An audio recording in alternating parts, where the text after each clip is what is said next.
So we are here today to introduce to you the best show that's going to be on YouTube from past, present, and the future. We are here on the congregation couch. I am the pimp, aka the presidential intellectual masculinity perceived. This is my comrade and partner in crime and doing things that rhyme, Pastor Marquise Combs. Appreciate that introduction, man. God created mankind, so everything was good already.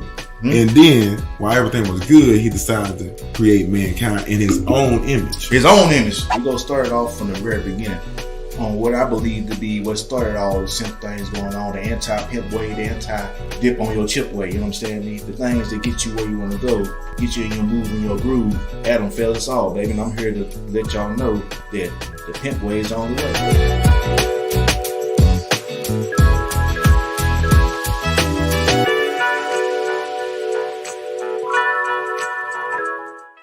You understand me?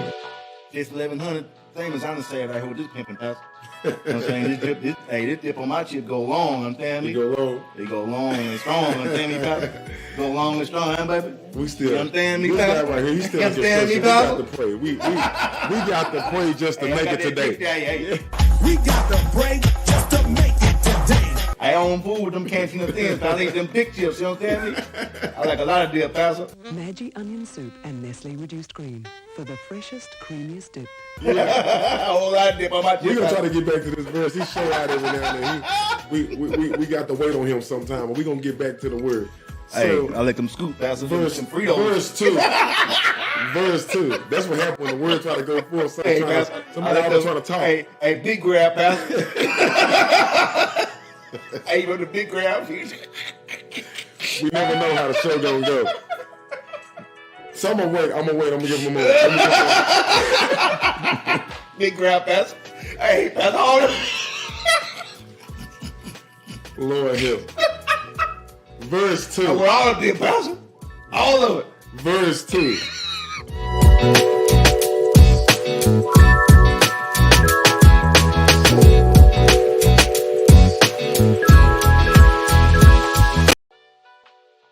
Understand me? There's a scripture that says, "What profit a man to gain the whole world and lose his soul?" This is a lesson for y'all simps out here, as far as the perspective of keeping your whole organization in order. Understand me? When you start simping, aka within the context of a man and a woman, Pastor, when you start trying to chase your woman and validate her and please her, what you don't understand, simp, is you actually putting that woman above the Lord.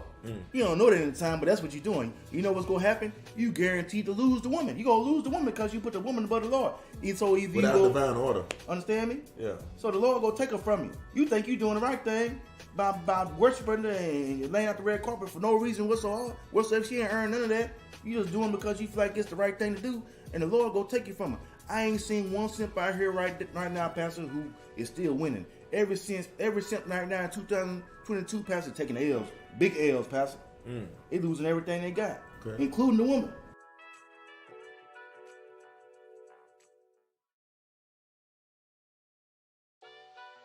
Understand me?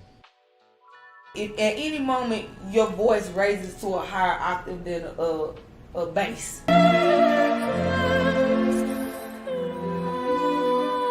you are no longer pimping, you simping. Is it just about the voice, or is it what? Sometimes I mean, I use the voice as an analogy. You know what I'm sometimes saying? you know, sometimes you gotta be loud and thunderous. Understand me? I mean, a roar and a scream is two different things. You understand me? Hey, that's a good analogy, pimp. You hear me? That's a good analogy, church. A roar and a scream is two different things. Understand me? That roar will come from deep in the belly. Understand me? Yeah, I love to hear a man roar. What a man roar, whatever made me sit down somewhere. You hear me? Like a lion. You know, and if you know me, you understand me. It's a little hard to make me sit down somewhere. But if I hear Mufasa. Mufasa. Yeah, Mufasa. I'm used to sit my ass down somewhere. Just tingles me. Yeah, something about that does something to me. Yes, Lord.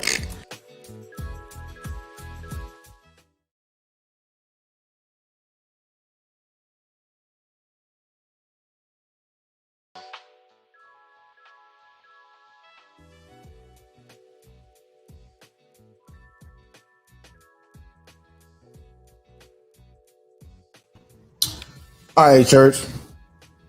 If y'all can hear me, understand me, put a 1 in the chat, understand me. We're here live in effect, understand me. We got a BBW with us here tonight, understand me. She came all the way down from Tyler, Texas, understand me. To show some support, appreciate you. Introduce yourself, BBW. What do they call you? And Miss Smiley. What is your name? Sheree. Sheree. Yeah, I hear myself. We sound real good. Right. Put a 1 in the chat, understand me. I'm behind my bad. I didn't even talk over you.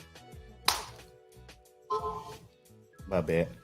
So tonight, BBW, you can keep on saying. I was listening to myself on here, so I cut you off. You can keep on talking about you was talking about, understand me. Didn't mean to do that, baby. No, you're good. Talk I'm to the just people. excited to be on here. Like, it's amazing. It's been a while, right? Yeah, it has. Yeah, man. They say I hate women, man. What do you feel about them saying that the presidential intellectual masculinity perceived hate women? I don't believe that with I mean, in my body. what do I do to women? Understand? Before we even get to this lesson for the night. I don't know if I can say what you do to women. I know I can say what you do to me. what do I talk to the people, man? The camera's right there, man. What do I do to you? Understand me? Oh goodness, where should I start? We'll start from the beginning. Just tell the story. We got all night. Oh, we got all night. Okay. We ain't going nowhere. You may as well tell it all. Understand me? We get into what it takes to make this love thing happen, to make it where you cool, where you good, and I'm good, and we good. Understand me? I'm trying to let the people know what's going on or why it work out so nice and creamy. Understand me? Well, I truly believe what it is that there's a healthy balance between masculine and feminine energy. I hear you on that, BBW, but the people need more context, man. We've been preaching that masculine and feminine thing for a long time. They ain't getting it. I don't think they understanding what we're really talking about when we say that. We go deep dive on a lesson tonight, understand me, on how to create your own look, understand me, how to get that love of your life, understand me. We go deep dive on it tonight. If you see the comments, understand me, you want to chime in, understand me, you want to call in, understand me, the link is in the top of the description. If you want to chime in on what you think love is, understand me, we got a bunch of topics tonight. We'll have a speaker that I pretty much learned most of the stuff I learned about this game, understand me. I'm going to break it down. He got a video titled How to Save Your Marriage or Long-Term Relationship. I ain't watched it yet, but I guarantee it's good stuff because I know what he put out, understand me. I read his book. So I ain't even cut you off once again. No, it's okay. And just to kind of piggyback on the video for tonight, like I've actually read the book to get a male's perspective on how a woman should be in a relationship, and it's actually helped me out. So I recommend all the ladies read the book as well. What's the name of the book, baby? 3% Man.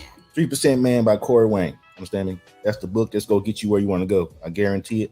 Ain't no doubt about it. Understand me? If anybody want to chime in, want to call in, understand me? Don't hesitate. What was it? I was usually explaining something. That deep dive on the masculine, before we get into the lesson, deep dive on what your perspective is on the masculine and feminine. Like, people need more context because they obviously ain't figuring it out. Because we got people out here doing dating shows and kicking me off because I could have helped. I could have helped some of the people out get to what they want, but she kicked me off the show. Because why do you think that lady kicked me off the show? Because she's not used to someone being in charge. She's used to being in charge. And the thing about it is, even with having that type of show, I would have recommended for her to just be quiet and listen, see what you had to say. She was intrigued by the time you got on there. So that's a part of having grounded feminine energy, is knowing when to just sit back and listen and just be soft, kind, and pleasant. But she's not used to that. She's used to being in control in her masculine frame. And so I feel like that's why. Yeah, we're not gonna mention her name, man, because we ain't. The thing is, this is what I'm trying to do, man. Like, there's a bunch of people in this quote unquote manosphere content creation stuff where their main objective is to continue to throw stones, and they're not hiding their hands, but everybody want to slang dirt around. Not to say that they're not providing solutions, but taking the approach of every time you got something to say about the opposite sex is always bad, or it's always with a negative context. It's not the way to go. They go take it bad, even if the information you're giving out it might be the best advice ever, but they go take it a certain type of way because the way you put it out there.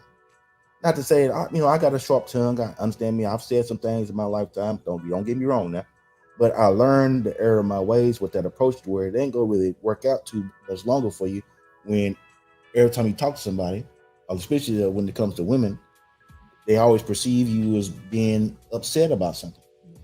And I'm not saying that I don't have my grievances with the opposite sex. I do.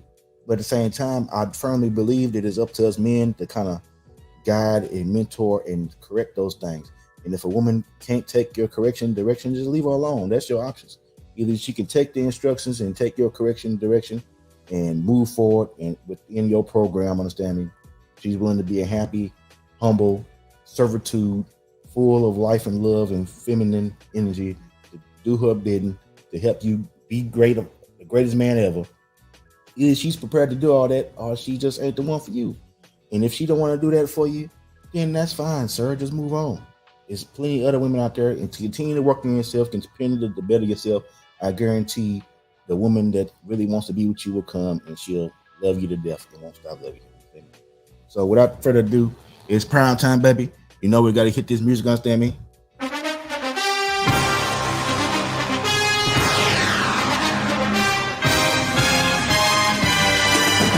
Oh, hey man, it's time to get hyped, baby. It's prime time yet again, understand me? Ain't nothing going on this Wednesday night. Trying to give y'all a little bit more of this game, understand me? And trying to give y'all some things to go get you some game, understand me? Put that dip on your chip, understand me? Get him going way through and walking with a limp, understand me? We trying to go to the promised land, baby. Land of milk and honey, understand me? Tonight, we had a little bit of, last time we got on live, man, it was last Wednesday. It's a little bit of misunderstanding and a little bit of controversy, understanding? But tonight, we got a delight for you, understand me? We got the man that pretty much, I wouldn't say he taught me directly, but this is the most influential person I've seen that creates content for men and women that actually helps you get what you want. And when I say what you want, if you want a long-term relationship, he got the message for you. If you won't just have girlfriends or have women around, or you just want men around, he got the message for you. This man has been around way before Kevin Samuels was even thought of. He's been producing this stuff. He's a white guy, but I recommend any man that is watching this channel or any man watching any kind of manosphere, quote unquote, content, they start here with this guy first because he's the one who puts it the most logical, breaks it down the way you can absorb it and process it and actually utilize it to actually get what you want and not come off like you're an angry person. So without further ado, introduce the great Corey Wayne, understand me? And I haven't watched this video yet, church. So what we're gonna do, we're gonna do the same way we did with Miss G last week. It's about 15 minutes. We're gonna go through and watch this whole thing. We might not watch the whole thing. We might get enough context going to my own subjects for the night. But I guarantee you what he's gonna say is gonna be some stuff that's gonna be great for everybody to process. And I recommend you go watch this video on your own, understand me? Without further ado, and we'll stop it started like we did last time to just provide context. Video coaching newsletter, and the topic of today's newsletter is going to be how to save your marriage or long-term. If I can hear it, make sure I'll put a one in the chat if I can hear it. Well, I've got an email success story. This particular guy, he's been married to his wife for about 7 years.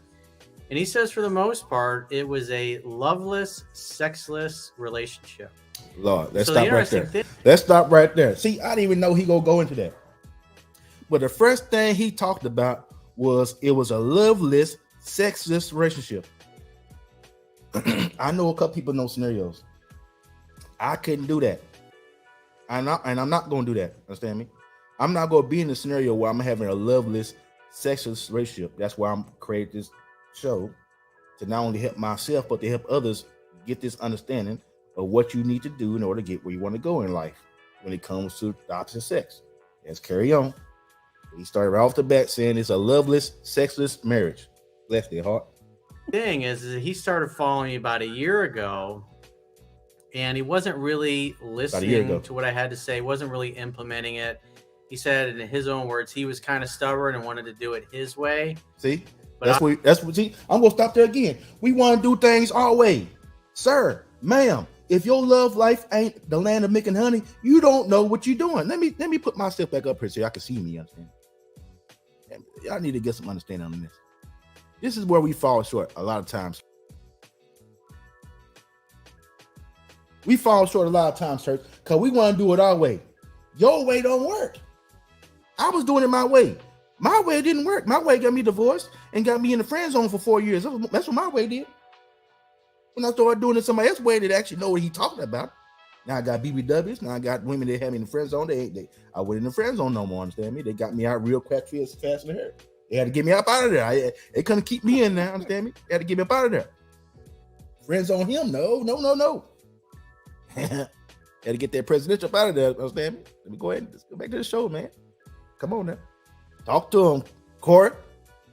obviously he came to a point where he recognized that what he was doing was not getting him the results he was looking for. He became depressed. He just got into a really hold on. dark Let's stop right place. there. Depressed. I just talked about depression. I made a whole thing about depression. Depression is a symbol from God to let you know you're doing something wrong. That's all it is. You can process it however you want to, but depression is nothing more than an emotional feeling to let you know that you need to change something about what you're doing. You may have a lovely life. You may live in a mansion. But if you ain't got the life you want, with the woman you want, or with the man you want, you run the liability or likelihood of still becoming depressed because you're not in your right energy. Understand me? We have to learn how to pick and choose what's the proper information to process and use, and what we need to discard as trash. Understand me? Wow. Yeah, it's with the application as well. He started off the video saying it was a guy who was following him, but he wasn't actually using the information. He was just doing his own thing, which led to him being depressed. Come on now. This stuff too easy, but we make it hard because nobody ever taught us this stuff. Talk to him, Corey. Just keep going. Mentally, and so his mindset obviously was not the best. And so it's a really good example of how, because it doesn't really matter. Oh Lord. Commercials, y'all. Gotta pay them bills. You're like, for me, as a coach, people are like, well, Corey, you haven't been in a marriage with one person for 30 years. Who are you to give marriage advice? Well, guys like this, I understand what creates attraction. I also understand what ruins it.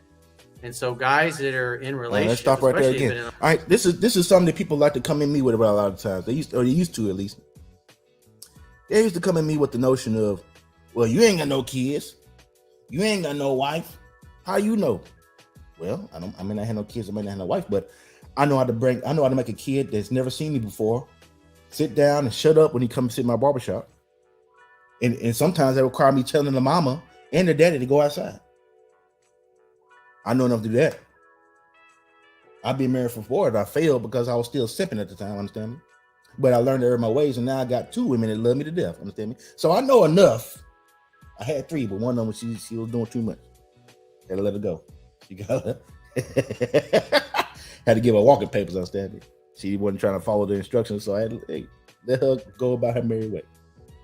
But Corey Wayne has a video on that too. He has a video on him having one and one girl. I didn't ask for none of this, ladies and gentlemen. It just came to me. When I got in the right energy, it just happened. What did we do? We sat right here and had a conversation, right? About what we're gonna do with one of us, none of us, all of us, understand me? And that's just what it was. We made an adult decision that we go try to work this thing out. We still working on it. When I become rich as hell, then y'all probably won't see me on. Well, you'll see me on here still. I'll still be giving y'all game, but I'll be getting it from a mansion instead of a nice apartment. Understand me? Carry on. A relationship for a long time, a lot of these things happen slowly, and they don't recognize how they're no longer displaying attractive behaviors, especially when you take into account what you see in TV, in the movies, and just what society imposes on all of us and tells us the right way to show up in our lives or our relationships, which 9 times out of 10 is the exact opposite of what actually works and what creates attraction.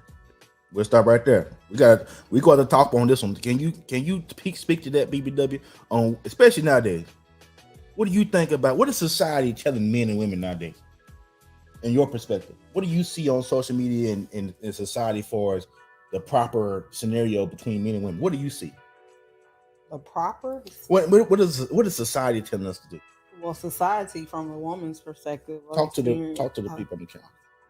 From the woman's experience or just lifestyle is to literally live life like you don't need a man. Boss up, get your own money, and you don't need a man. That's what society is displaying now. Well, other than I'm not an advocate for women that shouldn't be able to sustain themselves. I'm speaking to the whole overall demeanor. Never mind, they don't need a man thing. Every woman's going to be proud to say, I don't necessarily need a man. let's talk to the point of what are they telling women how to conduct themselves, like far as their whole aura and essence. Like, what are they telling women to do? What is the overall synopsis of how women are taught to carry themselves when it comes to societal norms, like TikTok, for example? If you scroll TikTok, what you're gonna see real quick? Oh, you're gonna see overly sexualized women, half naked, dancing with their kids, their daughters, their sons. Right. Everything that is totally opposite of being a lady. Right.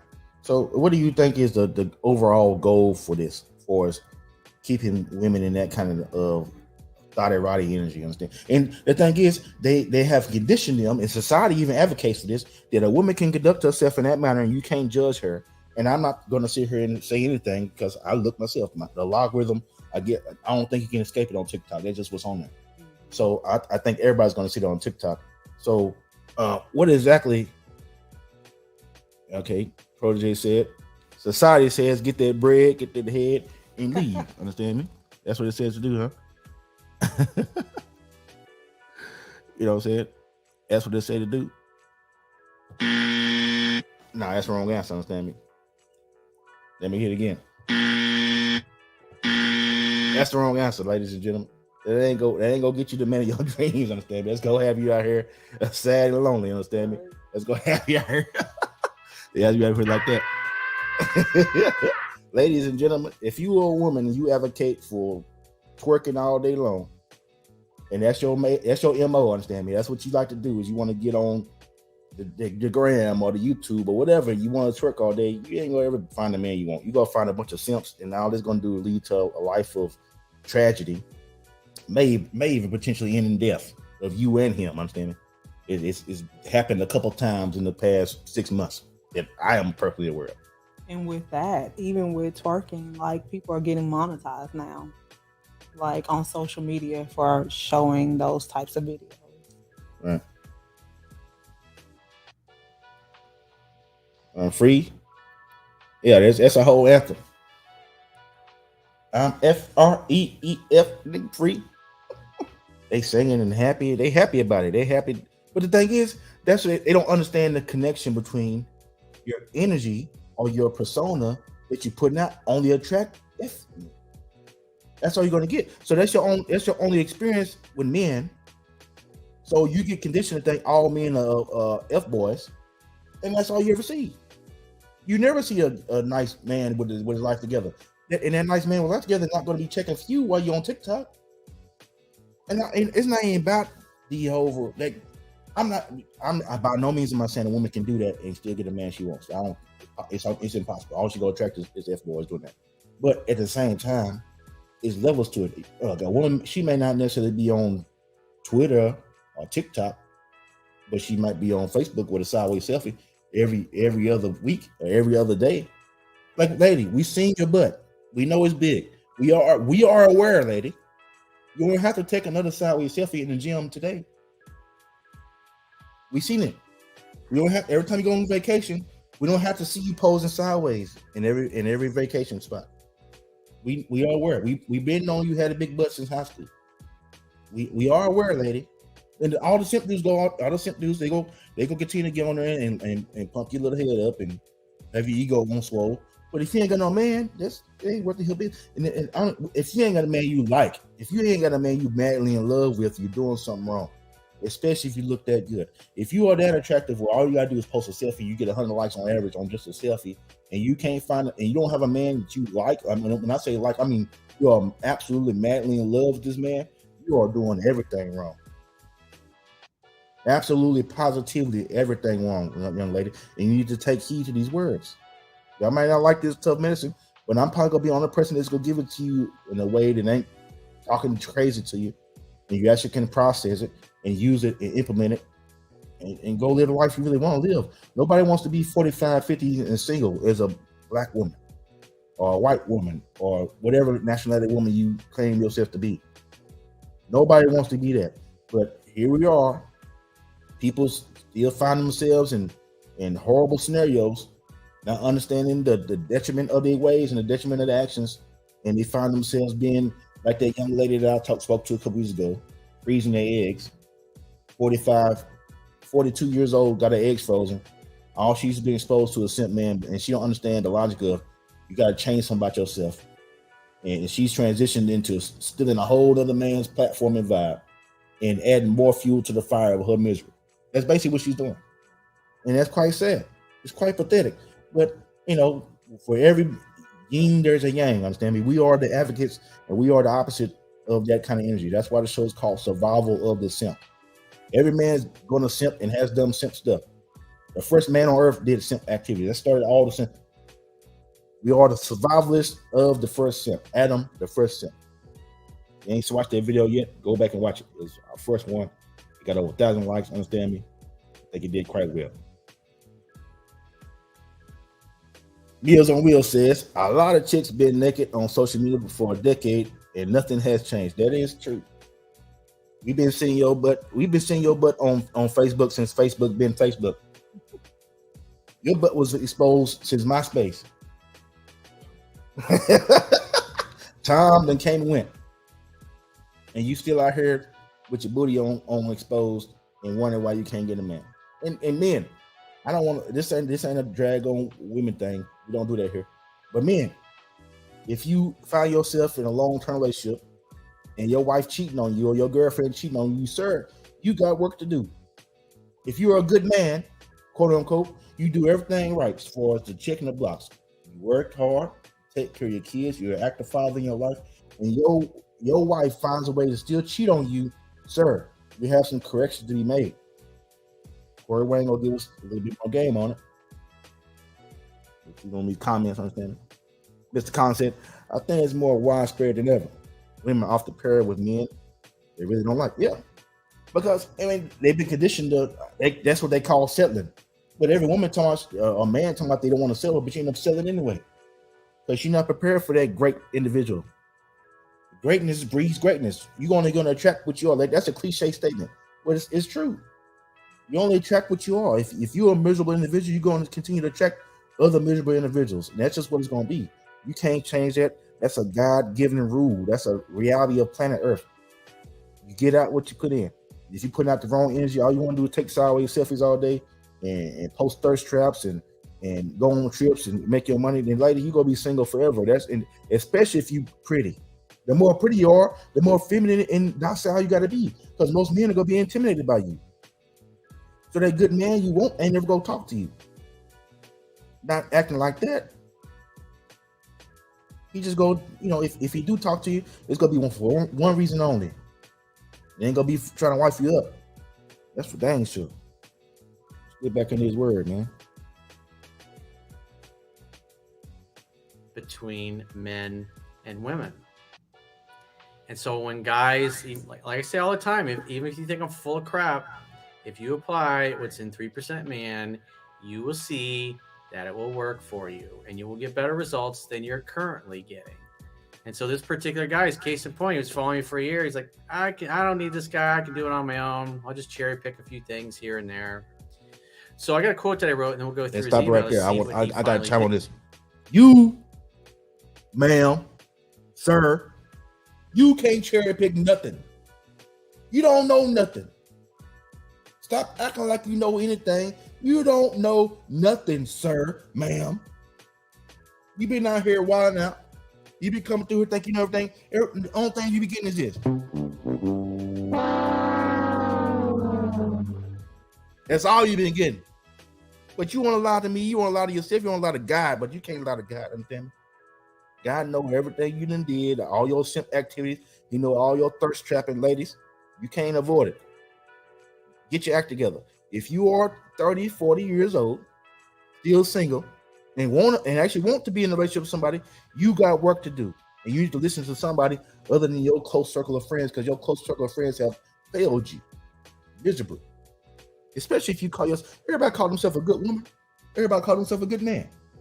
I don't think there's nobody on my Facebook timeline that say they a piece of crap. I don't think none of y'all would say that without with you. So you need to learn some lessons. It's like going to school. You got to practice. You don't know any better, so you, ma'am, sir, have to practice. You don't know nothing.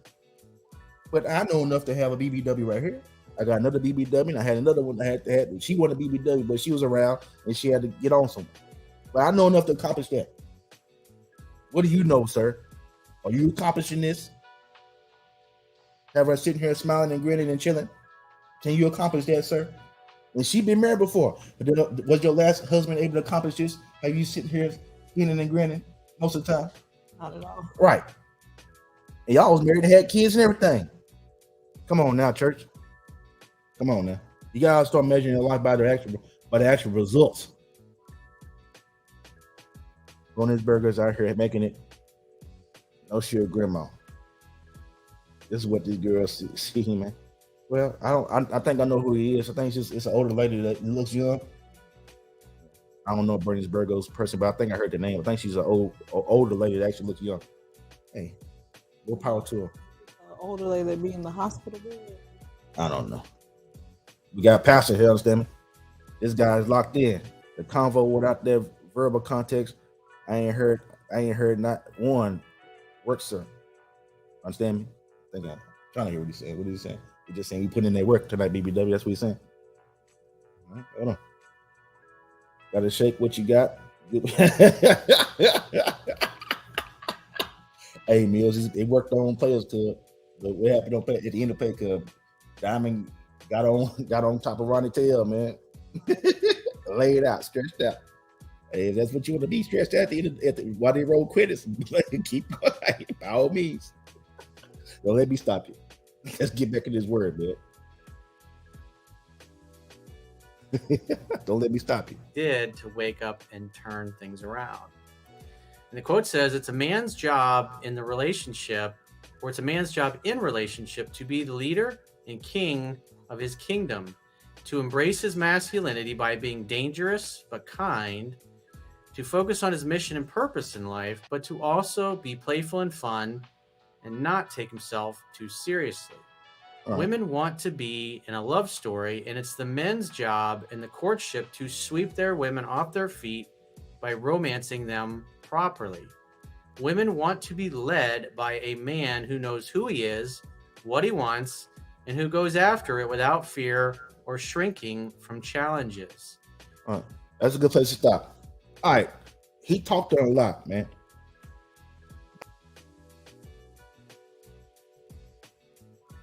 You must, as a man, you must have a purpose that's outside of your woman. Your woman should never be your purpose. You should be focused on your purpose.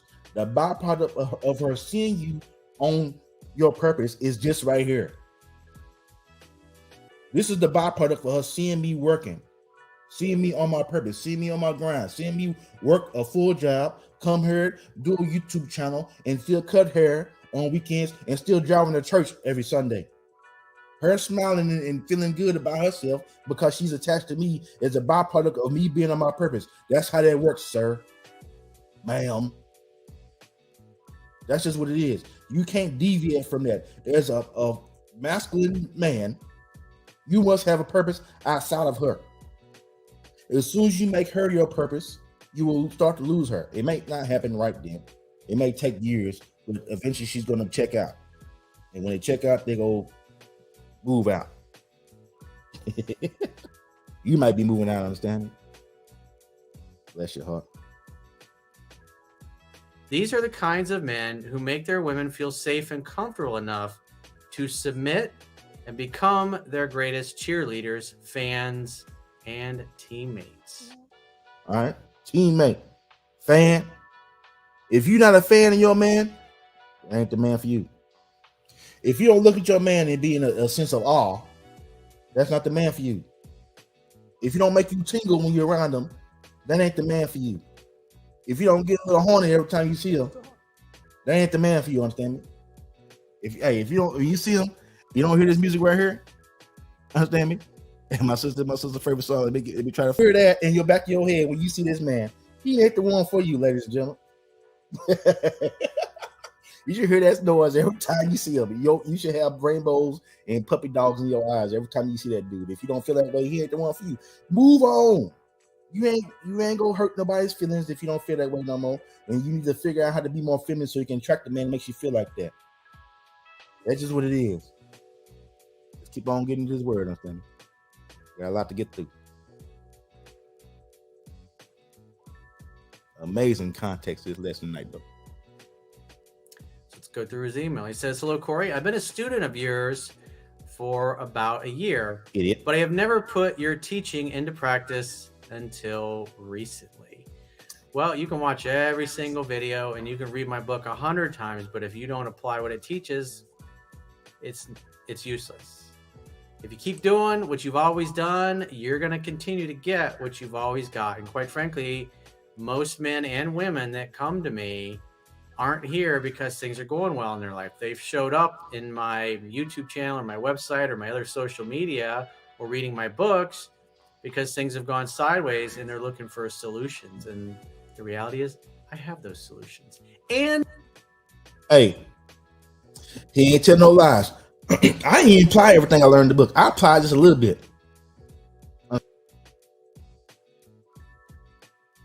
I had, by the time I ran to his content, I had absorbed so many others and seen so many other content creators where I had been fortified and forged into the way of conducting myself in a masculine manner by the time I seen his content.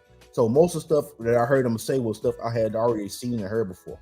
I recommend people read him because after seeing so many different content creators, from a dude who calls himself a pimp like me, understand me, but actually is pimping and was raised by pimps, to a dude who calls women everything but a lady, to men who just are pickup artists, everything in between. I've seen all of them. By the time I had seen him, I already commercially knew everything I didn't know. But with all the vast knowledge I had gathered over the past 4 years, I was able to process that this is the man who was the easiest to digest and the one who gives the most logical solutions for all these different scenarios when it comes to dating. He was the one who broke it down the best and was the easiest to digest. Yeah, man. She had a dude that made her feel like that, man, but she wasn't ready for him, man. So, she wasn't ready, so she ended up hearing this right here, man. Instead of her getting the man that she wanted to get, she's out here hearing this right here. It's a sad situation for the protege, man. I ain't want her to go through it, man, but you gotta learn these long, hard lessons, man. She did a lot of things in her life, man, and she's just paying the consequences for that. We all have to reap the consequences for our actions. We all got to pay the piper, man. But until we die, we got an opportunity to still fix it. We all still relatively young. Most of my close circle of friends are still relatively young. They're young enough to figure this stuff out. Let's get back to this word, man. Get back into it. And they're free. You can read 3% Man at understandingrelationships.com. Free. You can read Mastering Yourself, my second book, also for free. And even my third book, Quotes, Ruminations, and Contemplations, you can read. Now you got 3 books for all you gotta do is read and apply the books. You'll have a man and a woman in your life.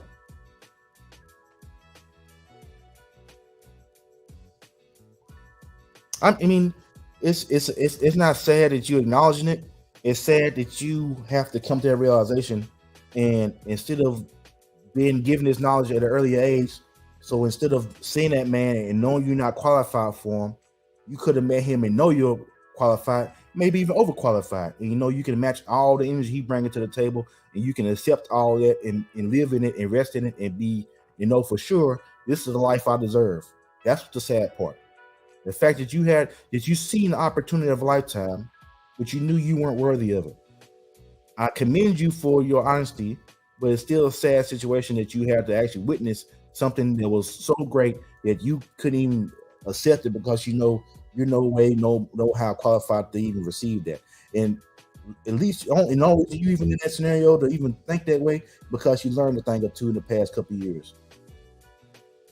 Another woman would have accepted that and fumbled the bag and messed it off and try to finesse the guy. Why is it a negative thing that I'm not wasting anyone's time and I'm worried about? I didn't say it was negative. It's not necessarily negative. It's just a sad situation. I want everybody to live the life of their dreams, man.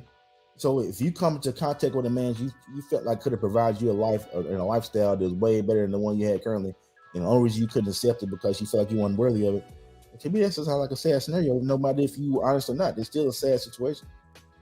Like I said, I commend you for not wasting his time, but it's still a sad situation that's what you had to realize that you had to come to. you and all your situation, whatever that may be, you felt like you weren't worthy of whoever that was. That is a sad situation to me. I don't want anybody to be put in that scenario where they feel like they're unworthy of anything. I want you to feel like you're worthy of everything that God provides for your path. There's a reason you met him.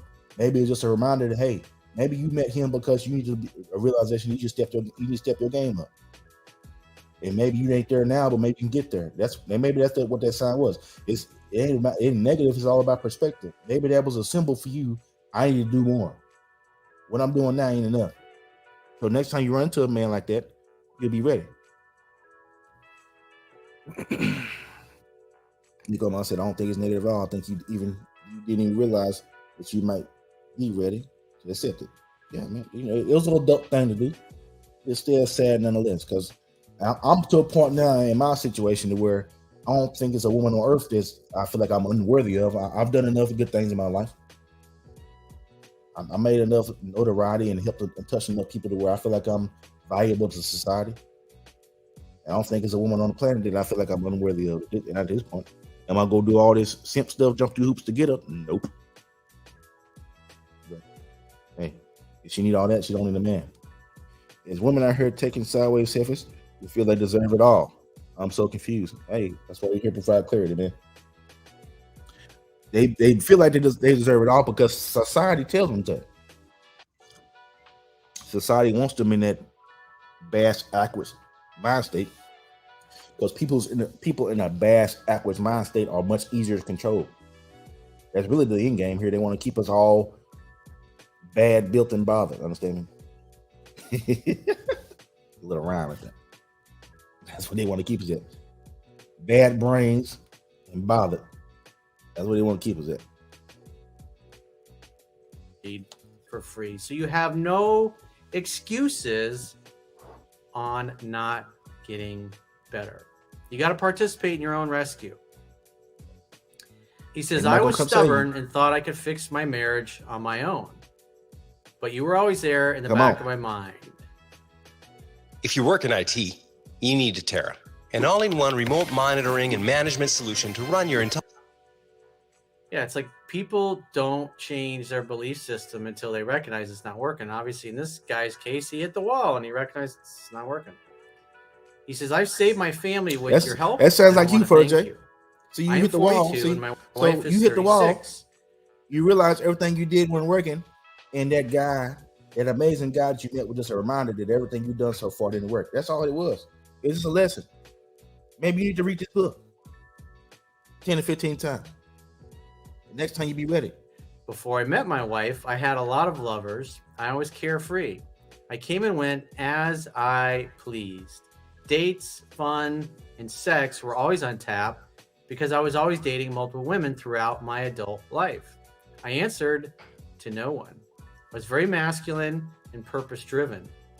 Over the last 7 years, I lost myself in my marriage and in child rearing. I've said this countless times over the years. And that's like when I see guys, like especially just like this big thing that they say a lot is like, I feel like I lost who I was.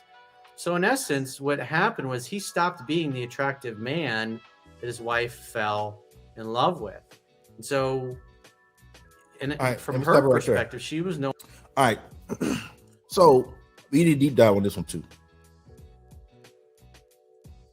A lot of people, men and women, have been conditioned to think that, okay, they say women stop doing the things they did to get them at the front, right?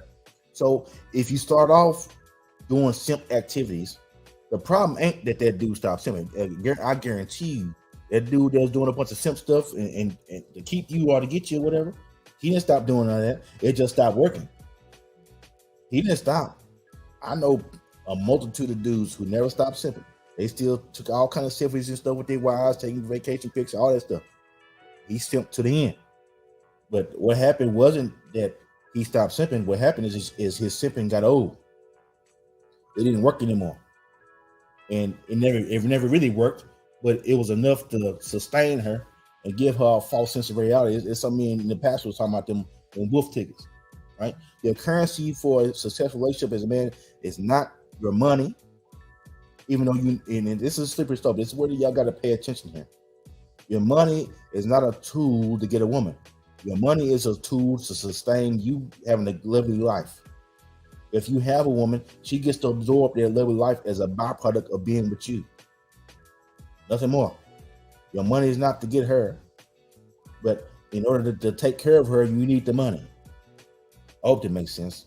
You're not making the money to take care of her specifically. Are you going to do that? Yes, absolutely, because that's what you're supposed to do as a man. But you're not doing it for free. She has to earn that. And you have to keep her in the mindset that you must earn everything you get. And when you do that, that's going to keep her in a situation where she's smiling and feeling happy about it because she knows everything she's getting from you, she earned it. She feels good about it because you actually gave her what she earned. She's not going to be feeling some type of way about it because she knows everything you gave her is something that she was entitled to. She had it coming. So she ain't going to be feeling in having inhibitions or feeling some type of way about, oh, why is he doing all this for me? That's what happens. On a subconscious level, women know when they ain't doing nothing and they got to do is still spoil them to death and they ain't earn none of it. So basically what you're doing, sir, when you do that, you actually making her feel more depressed. The fact that you reward her for bad behavior makes her depressed, idiot. You're actually making her sad by trying to reward her for bad behavior. Because she, on a subconscious level, she understands that she's doing bad behavior, so she can't process what's the right thing to do because everything she does, you want to validate and be happy about it until they get too much for you. Now you want to wring her neck, and now you're on snaps. I'm not trying to have you on snaps, sir. I'm trying to have you up here living a lifestyle that you will be proud of, that you can tell your kids about, where you can grow old with that woman, or women, or whoever, whatever y'all got going on, woman, whatever. You can grow old with them, and you can tell your kids, hey, young lady, young man, this is what daddy accomplished, and mommy was proud of it. And look at us and all our accolades and all the lovely things we did. It's documented. Let me show you what me and mommy did. That's what I'm trying to get y'all to do, man. But I don't want to learn no lessons, huh? I want to keep doing it your way. Your way ain't working. And you know what? It ain't ever gonna work. If it was gonna work, if it could have worked, it would have worked already. It don't take 40 years to figure out that this ain't the way. No longer married to the same guy. He wasn't behaving the same way. So therefore the attraction went away. And this is where a guy like me can help, where your typical marriage or couples therapist just simply, quite frankly, they don't know these things. They don't have this skill set. But thankfully, a lot of them do study my work. Some of the best marriage and couples therapists in the world, actually, I coach and I work with, teach them this stuff, because it gives them a whole set of tools for their toolbox that they just. So look at that. He just the book is called 3% Man for a reason. So even your local normal marriage counselor don't know this stuff. They go come to you with simp advice too, talking about, oh, did y'all talk it out? Oh, y'all communicating? Sometimes, let me say this. Sometimes talking to a woman is the worst thing you could ever do. Sometimes the best thing is just do is or say is nothing. Sometimes you need to be look at her and say, hey, I'll see you in a minute. Sometimes nothing is the best answer. You don't have to talk about everything, sir. Be a person of action. Show her better you can tell her. That's what I recommend. Don't be y'all talk too much. Notice he ain't said nothing about y'all need to talk and work it out. He even said marriage counselors come to him for advice because they don't know it. These marriage counselors be out here miserable too. Don't nobody know this? The book's called 3% Man for a reason. It's way more therapists than it is 3% of. It's more than 3% of society is a therapist. I guarantee you that. Come on now. The numbers don't lie.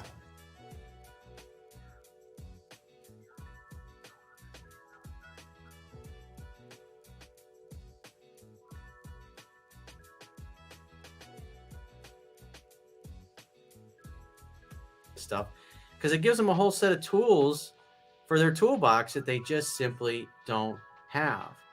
And if you don't understand how attraction works between men and women, and also between gay couples or lesbian couples, you're not going to be very effective at helping people. But thankfully, every day more and more people learn this stuff, and we can move out. Even touch on the gay couples. I mentioned this too. This stuff ain't about gender. It's about energy. It's a dynamic between masculine and feminine. Nothing more. It's not tied to genders. Even with a gay couple, he just mentioned gay couples. I've mentioned gay couples. Gay people exist. Get over it. They ain't going nowhere. They actually starting to be out and about way more often. We can't do nothing about it. Don't even factor in, unless you're trying to date one, don't factor it into your equation. But sir, ma'am, if you gay, you need to pick a battle and stay there. If you find that, if you find yourself being more of a Damon than a Money Mike, understand me, you know which path to take. If you find yourself being more of the brat, then who? Who is Judy? The wife. Huh? The wife. The wife of the brat. Mhm. That's her name. I don't use somebody famous as gay and feminine. You got the brat, and then what's a gay girl who's feminine? They ain't been feminine gay girls off the top of your head. Well, they out there. They ain't really around. But if you're a feminine gay girl, stay feminine. If you're a masculine gay girl, stay masculine. The dynamic of y'all being feminine and masculine will do this. It ain't got nothing to do with the gender. It has to do with the energy. Idiots. Y'all making this stuff too hard, man. It ain't that hard. Jesus Christ. Into the light, so to speak. The good times. We want to let the good times roll. Life's supposed to be fun anyways. During the past 7 years, I have been living in a nearly sexless marriage, unless you count utility sex or pity fucks. I became very insecure and needy about that. Just like single women don't want to sleep with a needy guy, single women want to sleep with guys that are popular with other women, that other women desire, because these men have social proof. If no other woman wants to date you, then why would they? There must be something wrong. So when you act undesirable, women are going to treat you as such. My wife has also had a lot of lovers. Her past never bothered me because I had a pretty fun past. But during the sex starvation periods, I like to call them pussy embargoes, I sometimes question my wife about why she wasn't attracted to me like all the other men. I even went so far as to ask her things like, well, you used to do that with so-and-so. Why can't you do those sexual things with me? Tragic. Hold on. Let's stop it right there. This man is in a bad way. Bless his heart. Bless his heart. This man is in a bad way. And this is a married man. And this is what y'all need to understand. Most marriages are this. And y'all can't tell me otherwise. Most marriages are some kind of example of that man's scenario. And y'all can't tell me nothing to convince me otherwise. Either you ain't married at all or you a version of him. Y'all may not get on social media and talk about it. Or y'all may come on social media and break up Monday and get back Friday. We got those types out here. They so annoying. I'm tired of them. I'm tired of y'all breakups on Mondays and breakups on Fridays. Y'all get on my nerves. Y'all obviously don't understand this stuff. And they always want to coach for it. Oh, I gotta be an alpha man. No, you don't, woman. You the alpha. You your nuts bigger than his. That's your heart. Oh wow. That's your heart. But Got something for that. Huh? You got something for that. Let me see. Let me see if I can find something.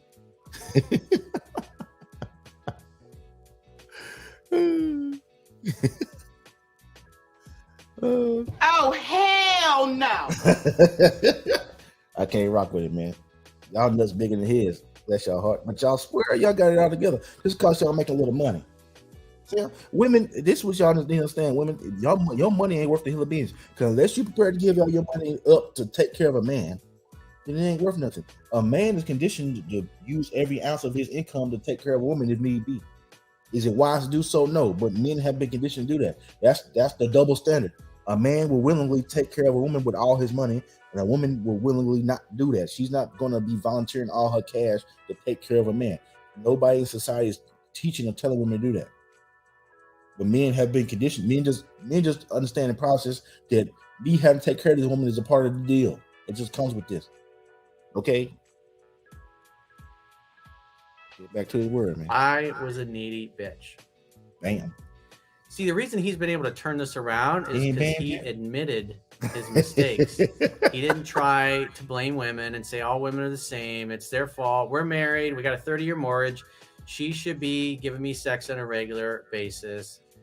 That's what a lot of guys do, and it's one of the reasons I'm not a big fan of the toxic part of the red pill community that just blame all women. These guys they form this mindset of how women are. See, this is the thing. I didn't know. Oh, it's just I haven't watched this video yet. But if y'all watching the beginning, do y'all remember when I said I'm not trying to be up here saying women is the problem? Y'all remember that, church? This is why I recommend him. That's why he gets the whole picture. He's been around before Kevin Samuels, before Book of Afro-Army, before Fresh and Fit, before mediocre tutorials and reviews, before Donovan Sharp, before Coach not Coach Coleman, but Coach Greg Adams. Anybody can name this in the quote-unquote rap community. He was here first. He got enough notoriety and popularity. He might be the most successful person. He may have made more money from this than anybody. He ain't went viral or nothing like that, but his content is viable. I go as far as say a lot of them people probably learn from him. They might not give him the credit for it, but he's one of the ambassadors of this. And he, like I said, I didn't watch this video. He just happened to regurgitate something I said verbatim almost. That it ain't about blaming the woman. I'll say this, and he said that. Anytime a relationship fails, is the man's fault. Either you didn't vet that woman long enough, or you got her and you lost her like this man. He got her and lost her. That's what's going on with him. Carry on. And they keep saying things like, well, I keep attracting the same kind of women. Well, like I said the other day, you keep fishing in the sewer, you're going to catch a bunch of really crappy fish. And then, yeah, from that perspective, yeah, all women suck and all women are the same. And you should just pump and dump, which is the crap that you see a lot of them saying. Because the reality is they don't want to take any personal responsibility for their own lives.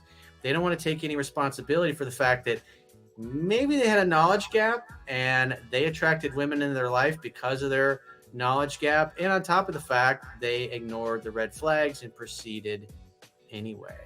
I just said that. You get better long enough. Back to our regular you lost. Email. He says, I became depressed and I became someone who I've never been. Well, your wife is definitely not going to be attracted to that guy because that's not the dude she married. In other words, you changed. And a lot of guys know this. Women will say, you changed. I mean, he literally did change. He's no longer the same guy. I should say he stopped demonstrating the old attractive version of himself and started demonstrating the one who didn't think he was very worthy. And because he didn't think he was worthy, well, his wife wasn't interested in fucking him because she basically had to become the man in the relationship, which she's going to resent because that's not what she signed up for. Yeah, let's stop right there. Imagine this. You're sitting on the couch and your wife sits next to you. She looks at you. All right. Let's stop right there and talk again. All right. So we just spoke on the fact that women say that you're not doing the things you did before, right? So he started out being pretty masculine. He had options, all kind of stuff. He went from a pretty masculine guy, probably didn't understand the detriment of falling off his frame. And then next thing you know, his wife don't want to have sex with him no more. That's a slippery slope of simping, understand me? That's what will happen to every man out here who doesn't understand how to process and maintain his masculine energy. The woman will start becoming the man in a relationship and she will resent you for it. She'll take the responsibility because she feel like if somebody has to do it, if you ain't capable of doing it, she's going to take on the mantle and do it herself. That don't mean she want to. And she's going to resent you for you forcing her to be the man in a relationship. And that ain't what she signed up for. So that's pretty much the scenario you find yourself in, sir, when you stop being on your frame, is your woman start being the man in a relationship, and she don't want to be the man in a relationship. She wants to be a woman. So, but the energy is always going to balance itself out. If you being more feminine, she's inherently going to be more masculine. And the thing is, if a woman is really of her feminine essence all the way, she will peep that early on, and y'all would never got married. But everybody's out here not understanding the proper hierarchy of things. So it kind of is what it is on that. But either one of them could have figured out the proper path to take in order to fix these problems before it got down the road 10 years. But, there's a reason why this platform exists. Better late than never. Carrying on. After reading your book, 3% Man, I think I'm on read number 5. I recently started putting your teaching into action. I needed time to grasp your words properly. Over the past month and 1 week, I've stopped texting my wife until she texts me. I've used my phone for planning life events rather than idle chit-chat. I focus more on my career and mission and purpose. I'm back at the gym, and women outside our marriage have noticed, and my wife loves my muscle growth. My wife has been flirty with me, and because of my new growing physique, I've quit smoking. I have planned and put into action family trips and date nights. See the difference? He's being a leader. He's making things happen. So his wife just has to show up, look hot, and be swept off her feet. And then he can have his way with her and beat up her pelvis when it pleases him. And she's happy to do it because he's a man and he's a leader. Begging and pleading with your woman when you're acting like a bitch to give it up, it's just not going to work. And unfortunately, a lot of marriage and couples therapists, I've had friends that have told me that the therapist looks at the wife and goes, please have sex with your husband. It's like, she's not attracted to him. If he starts displaying attractive behavior, she'll be jumping his bones. He says, I've begun to dress differently. I've changed up my cologne and shaving cream fragrances. I groom daily instead of every other day. Dude, I've noticed very sexy women. Yeah, it's like people get married and they just let themselves go, man. I've noticed very sexy women in public settings staring at me and flirting with me in front of my wife. And strangely enough, it kind of turns her on. Well, duh. Women like men who are attractive with other women. After 1 month of following your guidance, I can honestly say, unless I fuck it up, again, he's taken 100% personal responsibility for his marriage, which he should, because he's the one with the penis after all. It's up to him to lead. My marriage is on solid ground. My wife and I have had sex 3 times a week in the past 2 weeks. You're welcome. I get shower head. And she's even picking out tiny matching panties and bras and asking me if I like them. Well, that's very submissive. I wonder why that is.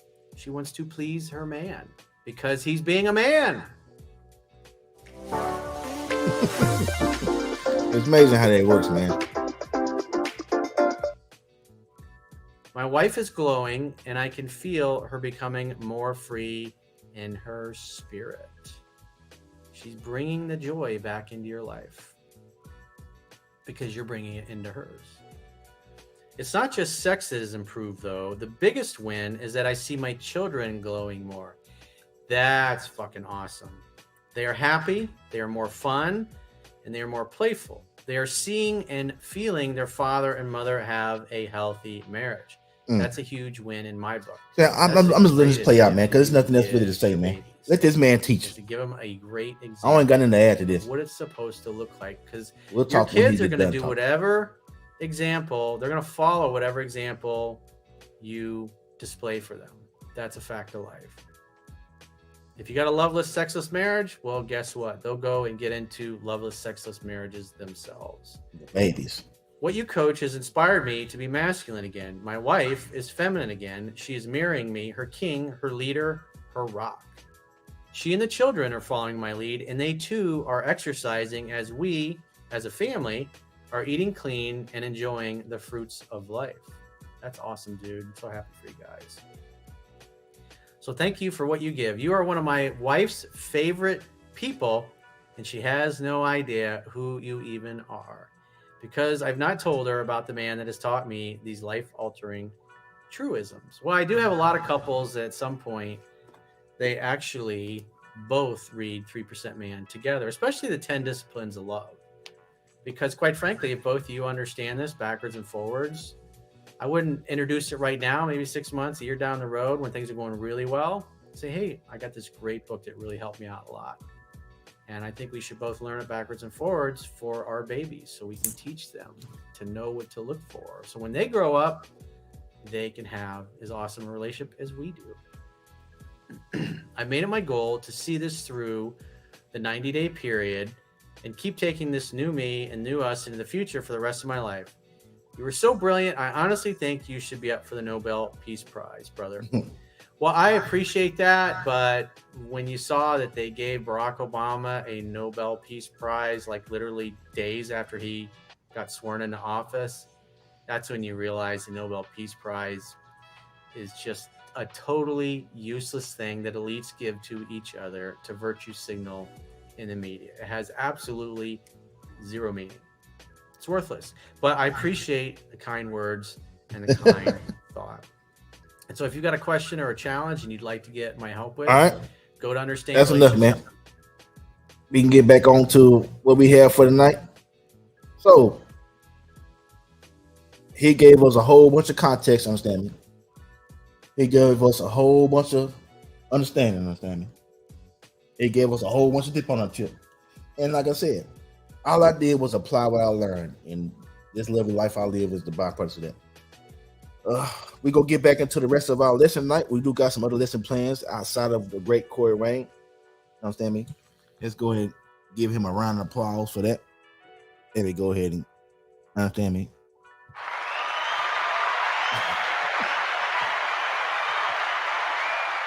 Corey broke it down real nice and creamy for us, y'all. So our first topic for the night, understand me? We listened to Corey Wayne talk about this. We're gonna give it a little bit more context. Hold on, it's the wrong one.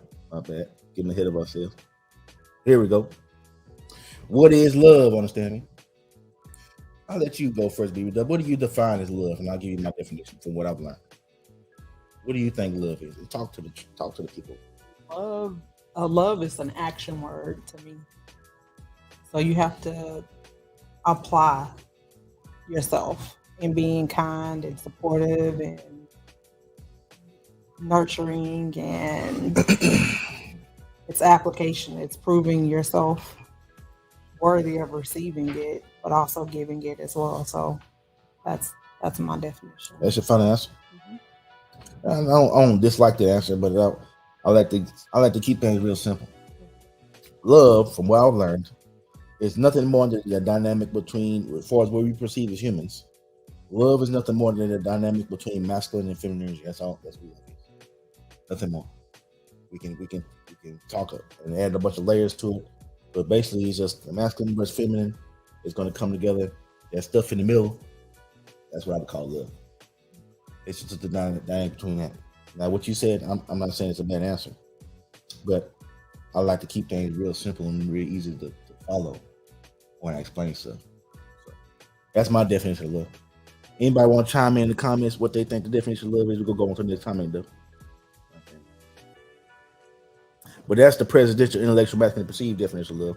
It's just a dynamic between masculine and feminine energy. That's how we process it, and what it is maybe two different things. That's all it is. Understand? How do you attract love? Let you go again. We go do it like that all night, baby. I'm gonna let you speak to everything first. How do you think you attract it? I think you attract love by loving yourself first and becoming the best version of yourself. What is self-love in your definition? What is self-love? Like just making yourself the best version of yourself. Doing those things that create your own happiness, being confident about who you are and knowing your worth, and that's it. How do you know your worth? How do you add worth? As a woman, what makes you work? What makes you valuable?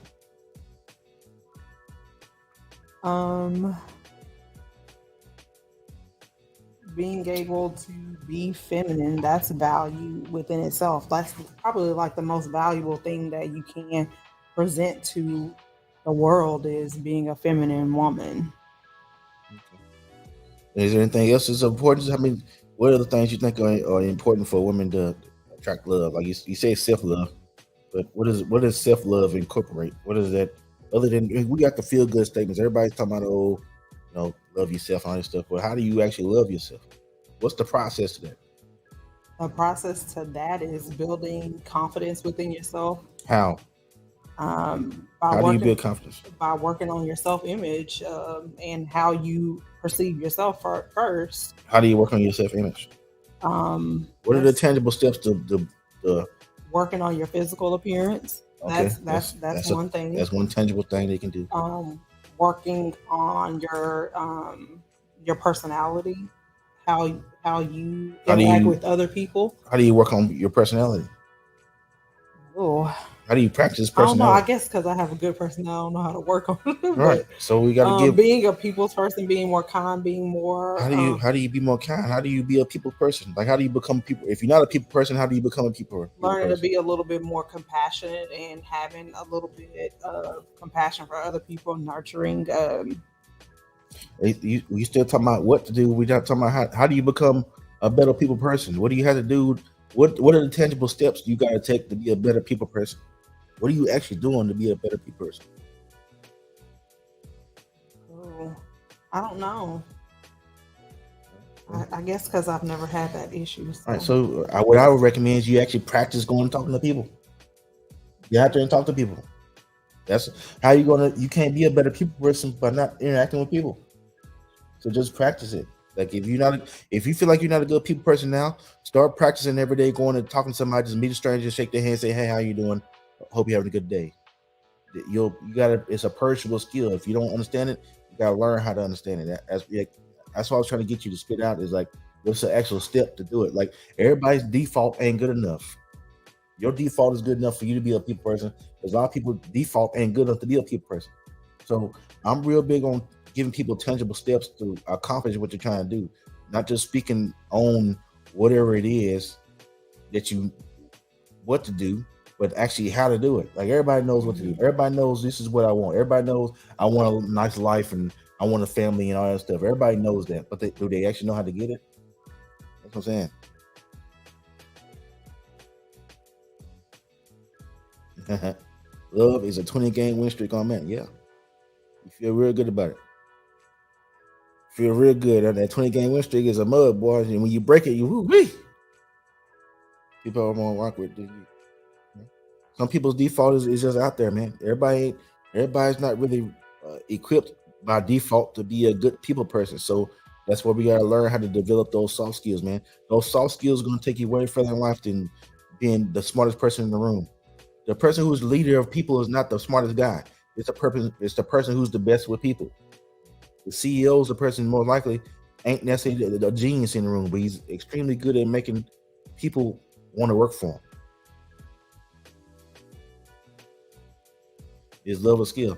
We kind of segued into that beforehand, but what do you think? You think it's a skill, or is it just something that you just absorb? Is it something you can work on and develop, or is it just something you have? Within the context of being with another person, does love require you to work in it, or is it just some magical thing that just happens because you're in the right energy? When it comes to a relationship or a romantic relationship, love is a skill. You have to know how to love your partner, the person that you're in a relationship with. I agree with that. I'm not going to add much to that because the next question is going to actually dive into what I was going to bring up outside of that. Approaching people in a positive way leads to positive end goals. Yes, that's what I was getting at. So you have to, if you're not comfortable talking to people, you got to start getting more comfortable with it, especially if you call yourself an introvert. Now, you may get kind of lucky, and if you know how to get into the same environment with people who are capable of being introverts as well, like how you are, there's a market out there for people who aren't the most outgoing, aren't the most charismatic, aren't the most willing to go out there and meet other individuals. There's definitely a subset market for people like that who actually want to go out here and meet other people and actually want to engage with people who are of their same mindset of being a quote-unquote introvert type individual. Those markets are few and far between, but they do exist nonetheless. And I recommend you try to find those demographics and get yourself lined up with them. I'm not asking people, and I don't expect people to change their whole personality, but you have to make some minor adjustments on your energy perception when it comes to interacting with the opposite sex, if love and romance is what you want. I actually talked to one of my clients. She's one of those kind of people. I would consider her like an introvert, and she was so ingrained in her masculinity that I didn't even know if she was I couldn't even tell if she was gay or straight. Honestly, I thought she was gay because the way she carried herself was she always wore pants. She has a short haircut, and I couldn't really tell. But she asked the only thing that gave it away. She started asking my advice on stuff, and the way she was asking the questions was in a feminine manner. Like when she would book a haircut, and she was texting me directly, and then most people text me directly. If it's a dude or a masculine individual, they just say, "Okay, he's cool," like holler at you type thing. She was like, "Oh, I see you then," type thing. So that struck out to me that oh shit, like she was looking forward to seeing me to get a haircut. Not to say it was anything there, but that was a feminine response to me because no dude's gonna be like, "I'm looking forward to seeing you for a haircut," right? So that was kind of a giveaway. But with that said, she asked my advice on what I should do if I was her, and I said verbatim, just be more feminine. That's all you gotta do. Be more feminine, and everything else to figure it out. And she was like, "Oh, I like kind of introverted guys, and I like this kind of guy. I like guys that play video games, so like that, and watch anime." And I said, "There's nothing wrong with that." But even still, even the nerdy guy still got to be masculine. He has to be a masculine nerd. You got to be a feminine nerd, and that's what y'all got to figure out how to do. You can't. Your baseline ain't good enough. If your baseline was good enough, you would have what you want. Cause she ain't an ugly girl. She ain't ugly. She just wear boy clothes all the time. Will says soft skills got me through cyber skills. Yep. Hey, soft skills got me my job too. Tell the truth. Because the thing is, this is the crazy part about the job I have right now. They didn't even have the knowledge to even ask me any technical questions. I am a quote unquote, my job title is senior network engineer. You would think that would require a bunch of very technical questions. But this interview, the job I got, it was based on my ability to articulate myself and lead people. That's what they wanted. They knew they could look at my resume and know I knew enough about routers and switches to where I could learn everything else to piece together the stuff. They wanted to know, could I teach? And supposedly I can, because supposedly the guy that's there right now learned more in 2 days than he did in 2 years with the other guy. And maybe the other guy was capable of teaching, but was unwilling. I don't know. I'm just regurgitating what they told me. So I have a job making well over 6 figures. My cousin has a job. We're making well over 6 figures. Both of our jobs are attributed to us having soft skills. It was more about who we knew and how we talk to people than it was about what we know. Was that a factor still? Yes, nonetheless. I can teach anybody how to go over to school and get some certifications. But you also need to learn the soft skills to where you can be in leadership positions and you not run the risk of getting fired. Get in a position where your job needs you more than you need them. You need to be in that position at all times. So it's love a skill? Yes. How do you get better at love? All right, first off, we just went over Coach Corey Wayne. You need to, if you suck at love right now, you need to go get that book. 3% Man by Corey Wayne. You need to go get the book. You need, if you just stumbled on this channel, you need to like and subscribe. Understand me? That's what you need to do. That's how you get better at love. Like and subscribe to this channel. Share it. Show us some love. We spent good money on this, understand me? We spent like 10 G's on this and counting. It's up to like 1,200 now. That's 1,200, but 10,200 now. I still gotta pay my editor and going on. I got them surfing all my content to make highlight reels now. It's just, my co-hosts, they've been out of pocket. They've been going through the grind trying to get their lives together, so they ain't never come down here and be on the couch, understand me? But the BBW came, and I think we have a good show. The lives have been doing well, so we carrying on, and I miss them. We go be back on the couch one day soon. We go be here all together one day. We might all be on the live one day. Who knows what's gonna go down with Survival of the Simp, understand me? So how do you get better at love? You either like and subscribe and share this channel. Number one, you need to go back and watch all the videos we put out so far, because all the videos we put out so far touch on this in some manner. It give you some kind of information you can use. And you need to get the book 3% Man, Men and Women. You need to read that book 10 to 15 times and apply what's in the book. That's how. Are there other methods? Are there other content creators? Yes, absolutely. But these are the ones I recommend you watch, and the ones I recommend you process. Coach Corey Wayne, 3% Man, Survival of the Simp. Apply what you learn on those two sources of media, and you'll be better at love. I guarantee it. That's all you gotta do, baby. Understand me? We ain't got no place for you to pay no money. Actually, I got a cash app. If you want to send something to it, your link is in the description. Understand me? I can send a little something, man, to help us support this channel. Understand me? Understand me? It's hard out here, man. Marriage rule the world, understand me? Hey, somebody gotta do it. May as well be me. That's how you get better, man. How important is love to a relationship? Oh, I didn't ask you any lesson. Did you know you have anything to add to that? How you get better? No. All right. How important is love to a relationship? From a woman's we both been married. My marriage last 6 months. Your marriage last, how long was you married? 7 years. 7 years. That was you was only married once. All right, so you married 7 years. So how important is love to a relationship? From the woman's perspective, it's very important. From a man's perspective, I don't think it's as important.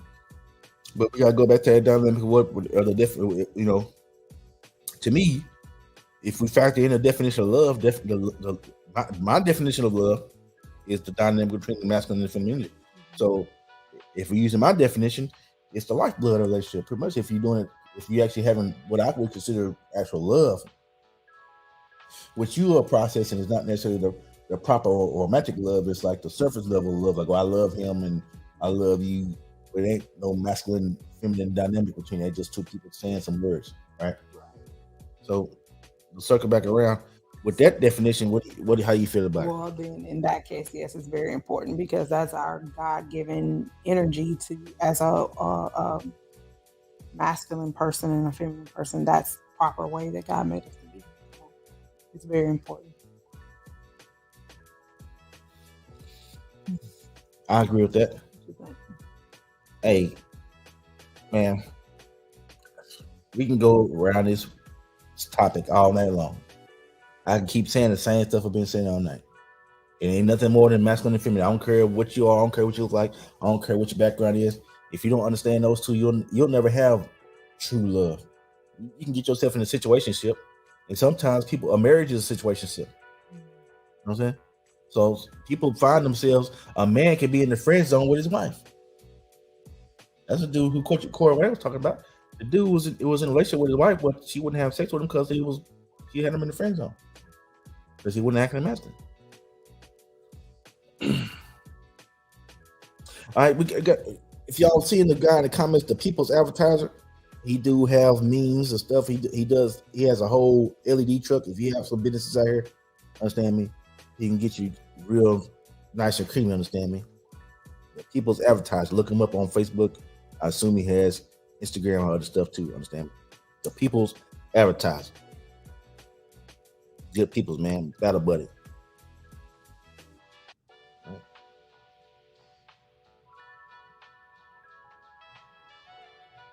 right. How long does it take to fall in love? That's a question for you. We'll start with you. How long? I don't know if you can really put a time frame. Is it something that can it be instantly? Is there such thing as love at first sight? I think so. Oh yeah. Have you experienced love at first sight? That's a serious question. Have I experienced it? Like, I ain't talking about like just infatuation with somebody. Oh my God, he's like cute or whatever. I'm talking about like no love, like the love we was describing. Not true love. No, not at first sight. Yeah, you still gotta feel them out, right? So I mean, I think you can have a real good connection with somebody from first sight. Mm-hmm. But as far as like the love and stuff, you can perceive them as masculine from the jump. But actually processing to the point to where they show themselves worthy of what we consider love is two different things. How long do you think it takes to fall in love? This is my perspective. For stuff I learned, they say that I've seen some content creators say that a man should vet a woman for at least 5 years before he considers like settling down with her. Now, are there exceptions to the rules? Yes. And do I recommend men like falling in love and stuff like that? Not necessarily. Am I saying for a man to be afraid of it? No. But there's a lot of different slippery slope and different parables and dynamics that go along with the situation of the dynamic of men and being in love. So as far as how long it takes, I don't know. I think it could be instantly. I think you can feel somebody out. If you have enough, I'll say this: if you develop your perception skills as a man to the point to where you can pick up on a woman's energy almost instantly, I think you could bump into a woman who puts off all the correct energy, and you know for sure that she has everything you need for her to have for as a woman you would feel is suitable to be your wife or whatever you want to ever be. I don't think it takes that long to figure that out. I think that's something you can actually process and implement relatively fast. Is it like instantly? Not necessarily, but how long does it take to really read somebody's energy? Right? You can tell if she's feminine or not real quick. Yeah, absolutely. Right? So I only got two things that I need from a woman personally: be feminine and be useful. Right? So if she's feminine and you have a conversation with her and you can see, okay, she actually has some useful soft skills or useful skills in general they can add to your kingdom. Yeah, hey, she may be the one. Off top. We ain't gotta even discuss nothing else. She the one. No, I'm not gonna tell a man not to go down that path, but she has to do that with those things. A lot of men, get themselves in relationships where they fall in love with a woman who don't check either one of them blocks. She ain't feminine and she ain't useful. All she is, she's a net loss for you. Every time you interact with her, she hitting you with the whole, you know what I'm saying? She hitting you with this right here. Insert cash or select payment type. Understand me? She ain't coming with nothing else but that, you know what I'm saying? When can you pay me type energy? That's all she got for you. I have a question for you though. All On right. top of that, so if she is feminine, how long does it take for you to vet to see if she's useful? I mean, you go find if I bump into a woman, like if I meet her out, right, and she's showing me signs that she's likes me, she just pimping out her, she like it or whatever, and I'll do the masculine thing. I approach her and say, introduce me, say, hey, my name's Norris, you know what I'm saying, yada yada, and then we hit it off. She's smiling, she's sniggering, grinning, how you is right now, and then we may not get into it right there because it depends on where we at. If we have the opportunity to speak, I'm going to ask her, hey, what you got going on? How you feel about this? How you feel about that? And she's willing to be all in and willing to volunteer her services off the top. Yeah, we'll see. And we'll see if she's telling the truth. If I say, hey, babe, can you do this?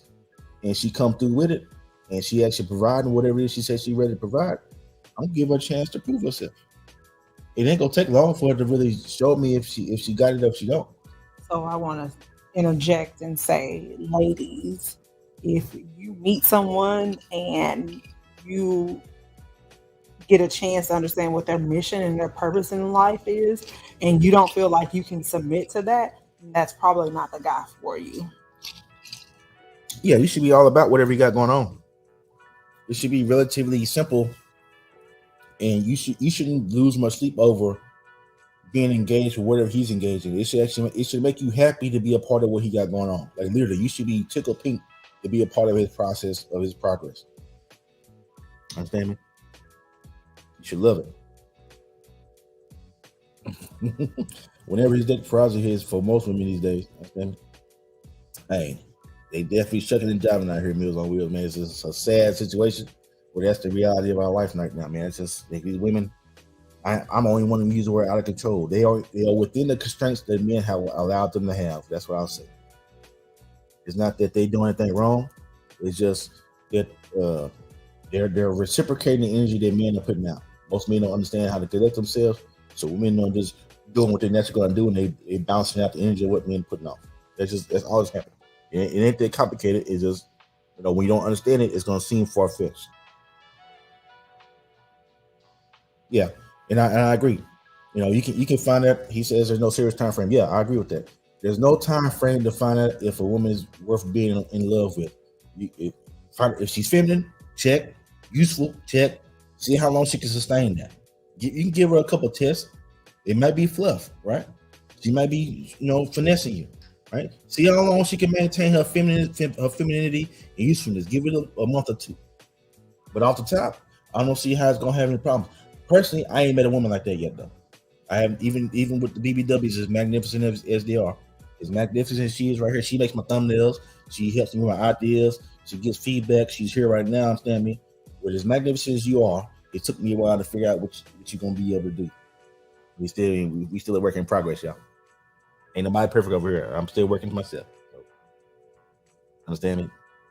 Ain't no shade either way. It's all love, baby. How do women usually show love? From your perspective, you're the woman here. How we usually show love is by being supportive. Define support. For instance, you just named off a few things that I. Well, that's what you did. You are the exception. Speak to the norm. But I'm an example of what. Speak to what you did before you met me. To show love. How were you showing love before? Being how you think you showing love? How I thought I was showing love. All right, there we go. How I thought I was showing love is trying to interject my thoughts and opinions on everything that was being decided in the relationship from the man's perspective. I thought I was showing love by always having the need to be right or have a say so and trying to control a situation in the household. That's how I thought I was showing love. And it didn't quite work out for me. Why did you think that was love then? What made you say, oh, this is love? Because that's how I was kind of raised to be. Outspoken, opinionated, strong. If we're talking about feels type of love, head over heels type of love, I don't think it's wise. No, I don't think it's wise to be head over heels either. You always got to be on your muscle, understand? You always got to be lined in and making logical decisions. But if she shows enough fortitude to be able to achieve, if she jumping at the opportunity to please you, every opportunity, and she's showing herself worthy, useful, and she's feminine all the time, I don't see no problem with putting her in that position to take you to the promised land. You know, give her that peel and let her take it for a touchdown, understand me? I don't see no problem with that. If she can run with the ball, man, let her run. Now, if she start fumbling it, you know, you'll see. There's some flags on the play, man. She every time you talk to her, she offside, she holding. You understand me? False start, understand me? Hey, you gotta put it back on the bench, understand me? So it ain't gonna take you long to figure out if she really ready for that position. Is she ready for prime time? It ain't gonna take you long to see if she ready for Fox NFL Sunday. Understand? You know, let me get my song out. You know what I'm saying? You know, I gotta play it again. It ain't gonna take you long to figure out this.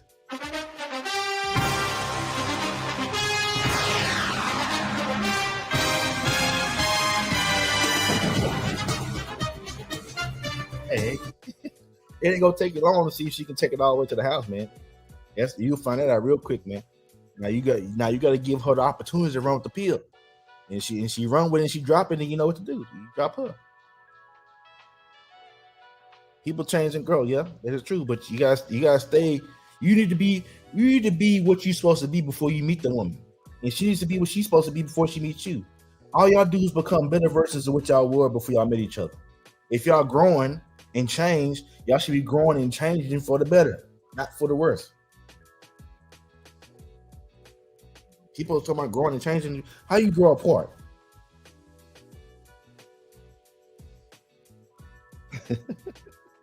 Take up me pink. Who said take me pink? You. When I said that? You said it like early on. I said take up me pink. My bad. Understand me? She becomes your God if you do. And that knocks you off your square. That repels you. I agree with you. If she's operating in the correct area, yeah. If she do what she gotta do, man, give her that ball. Let her run, man. I'm not gonna step on any woman's toes who out here doing everything I asked her to do and more. If she going above and beyond the Call of Duty, why am I gonna tell her to stop? As long as she's doing the feminine manner. So there was a time, maybe my simp mind wasn't ready to process this. But I took it as she was trying to check me and trying to pop up. It was a girl I thought she was feminine, but she was. Depending on the scenario, she'll get a little catty. But she was way too aggressive with the trying to be in love thing. She was really aggressive with the trying to be in a relationship to the point when she was buying stuff, and I told her to take some stuff back. And then she'll hit me up and say, "Hey, are you hungry?" I said, "I'm cool. I'm all right. I'm a little hungry." And she'll just pop up with food, but wouldn't let me know she's on the way. Like, let me know you on the way. Like, oh, I'm about to stop at this fish place, and I'm gonna pick up something. Want me to bring you something? Yeah, I would say yeah. But don't be just popping up with food. And I didn't know you was coming. Oh Lord! Now I feel like you trying to check up on me. She said, "What you doing?" I said, "I'm at the barbershop." She just popped up with a whole plate of fish. I'm like, man, don't be popping up on me while I'm up here cutting out. I could have been lying. Now I feel like you trying to check up on me. Even though I don't recommend men be out here lying. I was telling the truth, but don't be popping up on me unannounced. But that same woman, what kind of caliber man you think she married? And this is her own words. What do you think she described the man that she's currently married to now? What words you think she described this man as far as when I asked her, hey, how you doing? She said, I'm still dealing with this blank. She didn't say simp. She said lame. That was exactly what she said lame. And she married this lame guy. She married the guy she called a lame. So she settled. You can call it that. Let me play this song though. She married a lame.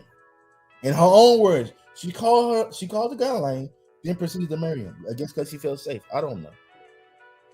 But she was a sweet girl, but like she was doing too much. Maybe that was a radar for me. I don't know. Who knows? So we talked about the women showing love. How do men use so? Men just I'm gonna talk about the simp way. I'm gonna talk about the simp way, and I'm gonna talk about how they should do it. Men use so love by simping, and when I say simping, they're doing anything and everything to quote unquote please you. They trying to buy you everything. They trying to give you the world. They trying to give you the sun, the moon, the stars, and everything in between. Understand me? The sad part about all that is no man on planet Earth own the sun and the moon and the stars. So he's selling you a wolf ticket off top. He can't give you the sun and the moon and stars because he don't got it. Nobody got it. But they ain't stopping him from telling you he gonna give it to you. So most men's love is a bunch of lies. They selling you a dream that they can't fulfill. When all they gotta do is give you a little masculinity, and that's really all you want. But women have been conditioned to process favors is love. They process a man doing stuff for them is love, or at least boost the ego enough to where they feel like he cares enough to spend some money. Which that ain't love. That's just a dude just giving away money. It's men out here to pay for sex all the time. They don't mean they love them. That's not love. That's transactional. That's what I consider politically correct prostitution. That's what that is. That's what I describe it as. So that's how most men show love, is they want to buy everything and spoil you and do everything and be your everything. I don't recommend that by no means. Now, how does a masculine man show love? A masculine man shows love, number one, by being in a position of leadership and being in a position to actually help you and give you actual tangible advice. When you come to him with an issue, he can actually help you with it. That's how he shows love. He shows love by keeping himself in a position to where he's never really getting himself in a bad spot to where he actually can successfully take care of his family. That's how he shows love. He shows love by being an asset to the community, not only to his wife and girlfriend, or sisters and siblings and brothers and cousins. He's also an asset in society in general. That's how he shows love. He shows love by giving back in more ways than one, whether it's money, charity, time, effort, whatever it is. That's how he shows love. Do simp men do some of this stuff too? Do simp men overlap with some of this stuff? Yes, absolutely. Simp men can still be a giving man. I'm not saying they can't. What I'm saying is that it's a difference. It ain't what you do, is how you do it. If you're doing it with the simp energy of you trying to please people, then it's not going to help you out too well. When you do it for the sake of you just doing it because this is something you want to do, that's a totally separate energy. You're doing everything you do is on your terms. And when you're doing it on your terms, and when you're doing it your way, on your terms, then that's the only way I recommend men to conduct themselves. Anything else you do outside of the constraints of being masculine, it ain't gonna work out too well for you. It's gonna be like how Coach Corwin described it. You thought you was doing everything right just to have yourself in the bad spot in a marriage, a sexless, passionless, dry marriage that you've been in for years and don't know how to get out. That's your scenario. Don't recommend it by no means,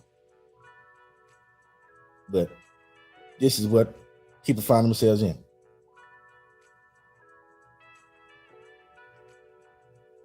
Moving on, next topic. I had a funny text message from one of my producers. Hey, they want free advertising, man. He done sent some bread already, man. He's a supporter of the channel, understand? I appreciate the feedback, though. He is a supporter of the channel. All right. What to teach your children about love? This is a good topic here because a lot of children, they have this simp perspective of love. A lot of women and children, and not women, a lot of women are doing the best they can to raise kids in the single parent households. They don't understand this information, so how can they teach someone else? But if you're watching this show, you have an opportunity to learn. Rewind it, go back to watch the stuff that Corey Ray was talking about. I recommend you subscribe to him too. He's just as equipped, if not better than I am at discussing all this stuff because he's been doing it much longer. I have all the information, but I ain't been on the game long enough, so I don't got to know the right. I ain't wrote no books. I ain't sold no courses. He has done all that. I recommend you watch his stuff just as much as you watch mine. I'm more of a flashy entertainment type. He just giving you information, right? With that said, what I would teach children about love is don't worry about love. If you're a boy, don't worry about love. If you're a young man, you need to worry about being on your purpose, being on your grind, being on your mission as a man to be the best man you can be in all aspects, spiritually, physically, monetarily, logically. Be solution oriented, and you'll find a way to get love. Love will just find you. You ain't gotta look for it. It's gonna come to you. Women, young ladies, I recommend women teach their young daughters how to be more feminine. And focus on that. Don't even go nowhere else. Like if they want to still work and have a job and stuff like that, they can still do that in a feminine manner. They can still have a career and still conduct themselves gracefully with a career. You don't have to be a boss at your job. Even if you are a boss, it's still there's different leadership styles. A woman has the ability to lead. She can lead like a masculine individual, or she can lead like a feminine individual. She can do both. She has that luxury. A man can't pick and choose when they want to be feminine. He has to pick. If I'm a masculine man, a straight man, I say that. A straight man doesn't get the opportunity to pick and choose when he's trying to turn his masculinity on. Women have that luxury. Is it beneficial to them in a romantic relationship? No. But they can pick and choose when they want to turn on in society when it comes to achieving goals and life advancement. But the unfortunate byproduct of them becoming more masculine to achieve more success in their lives is they never get the man they want. So I would recommend all women teach their daughters to be more feminine and focus on that. Don't really focus on anything. There's no other useful skill that a woman needs to have when it comes to attracting a man, other than being feminine and being useful. If she's feminine, she'll find a way to be useful. You got anything to chime in on that? That was perfect. All right. Cool. Sometimes when you're on the mark, you're on the mark. Understand me? You understand me? Sometimes you just got the right answer. Understand me? Sometimes when you come through, man, sometimes you just, you understand me? I can't find a thing right now. Hold on. Sometimes you just got that old spice. Sometimes it's just nice and creamy, understand me? Can you miss your opportunity for love? Hey, yeah. Yes, indeed. You can absolutely miss your chance, man. You can be on some stuff, man. You can be out of bounds, man. You can be out here messing up and messing off, and you can miss your whole opportunity for love, man. And you're not prepared to have it. You can meet the man of your dreams. My sister just talked about this. The project just talked about this earlier. She had an opportunity, and she was hearing this music right here, man. She thought she had one, and she her head, but she couldn't act on it, man. She couldn't take the bait. She couldn't take advantage of her situation, man. She couldn't even get in where she fit in, man. She just like this. Unfortunate string of events, man. But you absolutely can miss your opportunity for love, man. You gotta continuously be prepared for your opportunities, man. You gotta stay ready so you don't have to get ready. That's just how this works, man. That's just the facts of life. You gotta keep yourself in a position where whenever something good favor comes towards you, you be ready to receive it. You can't be trying to rush to get ready for stuff. You gotta be ready so you ain't gotta get ready. How you feel about that? I most definitely agree with that. Yeah, you definitely have to position yourself to attract what you really want in life, especially with love. Like there was this course or something I was taking, and it was asking like those specific things in life. Like you really have to take time out to position yourself to attract the love and the life that you really want. So yes, there is opportunity to miss it when you're focusing on other things. All right. people's advertiser said, are most husband simps? Absolutely, positively, yes. It seemed like today, and it seemed like in 2022, man. If you ain't simping, you can't be a husband down there. Seems like it. It seems like that's all we want to promote. The futures of the world ain't out here in a situation where they become a husband. It's the Russell Wilsons, and he out here simping too, simping hard. I.e. Russell Wilson. Yep, took the words right out of my mouth. The Russell Wilsons of the world, man. They're the only ones that's out here can be a husband. We got the Pro J chime in. She want to get on here, man. See what she got to say about this topic tonight.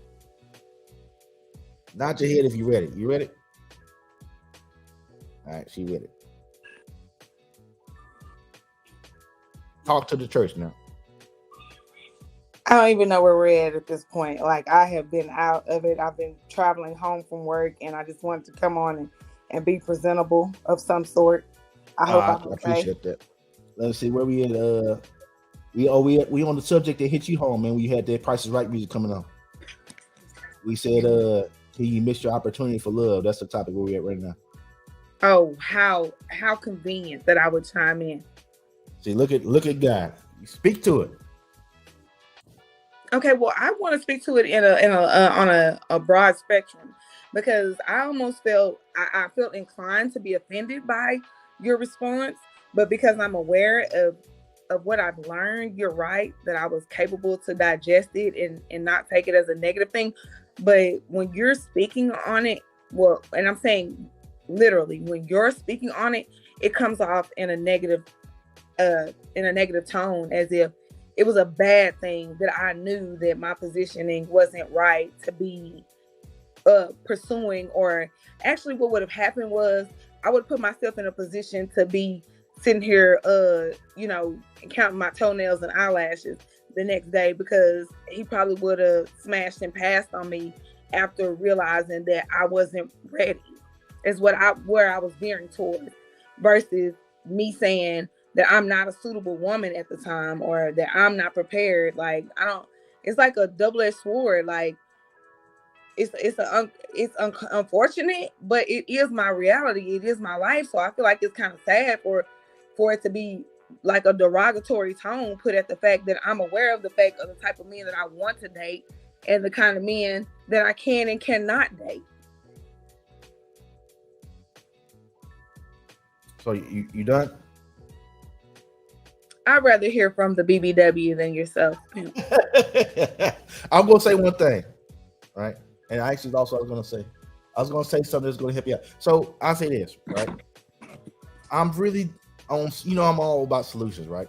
So is there a solution? Do you think you ever get yourself in a position where you actually are able to receive that type of man at any point in time, in between now and when you die?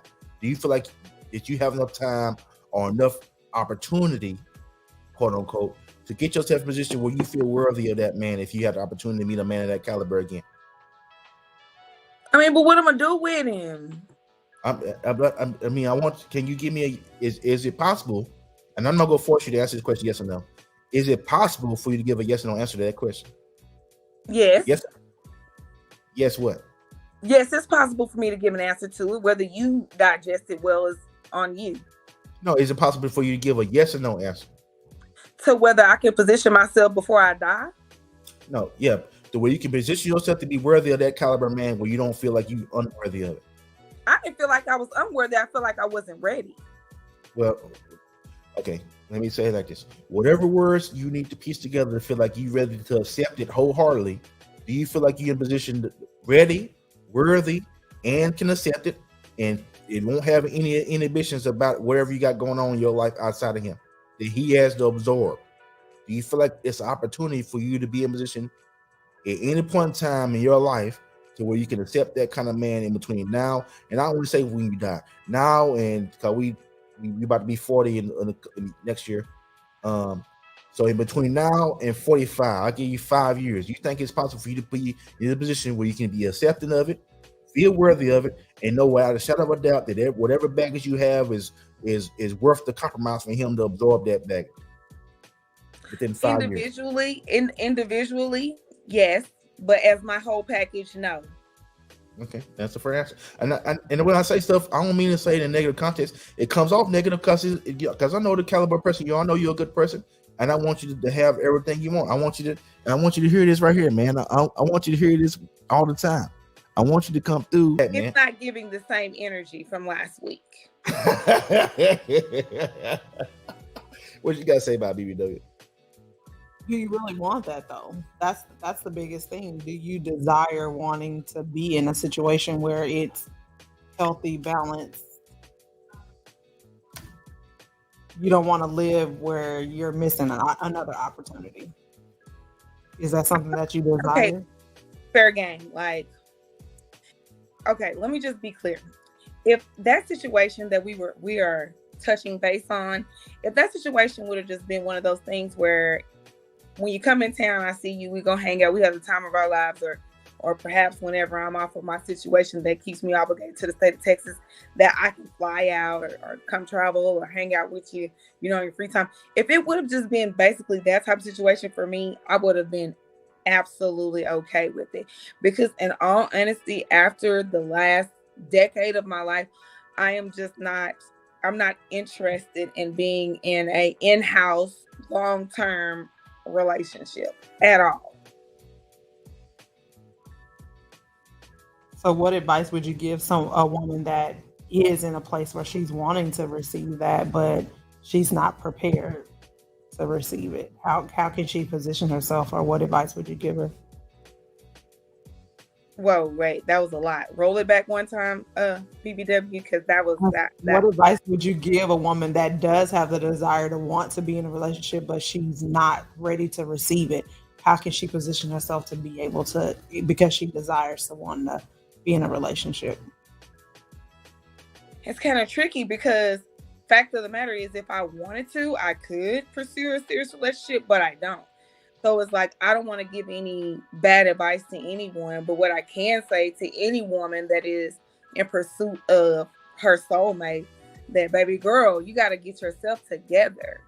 Like, you have to be so in love with yourself that you are secure, you're confident, you have a sense of independence about yourself, which when I say independence, I don't mean like, you don't need nobody, or you don't need nothing. I mean, like, if push comes to shove, you can take care of yourself.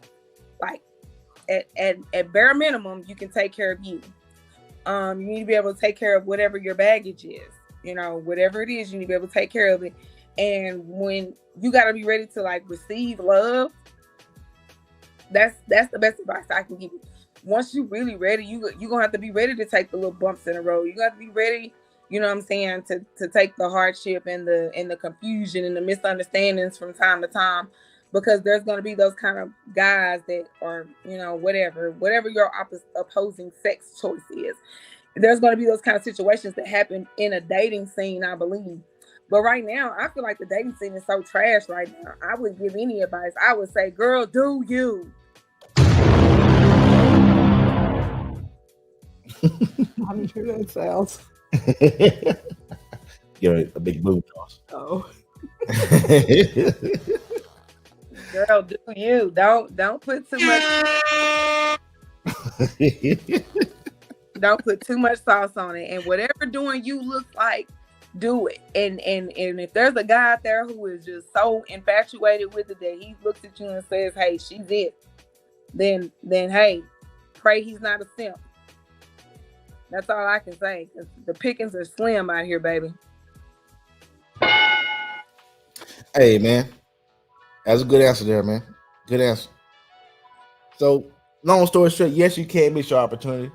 It's unfortunate. People miss it all the time, but hey, we are here to provide context and direction. We got the assistance of Coach Corey Wayne. We got some good text. Understand me? We got some more topics to get through. And we're going to help everybody get down where they want to get to, man. Understand me? That's what we can do. That's what we do on Survival Simp. It's all love over here, baby. Understand me? Can you fall out of love? Oh, this a good one. Yes. Next question. we gotta get the people some more context down. How? Can you speak to it? Since the project don't want to go too deep dive in. Oh, I can eat that sucker up, spit it out, and regurgitate. Well, let's go, man. Eat it up and spit it out. Okay, like, true story. falling out of love is like one of the most dreadful things ever, because if you actually had that feeling in your little gut where the butterflies flew around and stuff whenever you looked at your person, you was like, no matter what this person does or do or don't do, I just love him or her.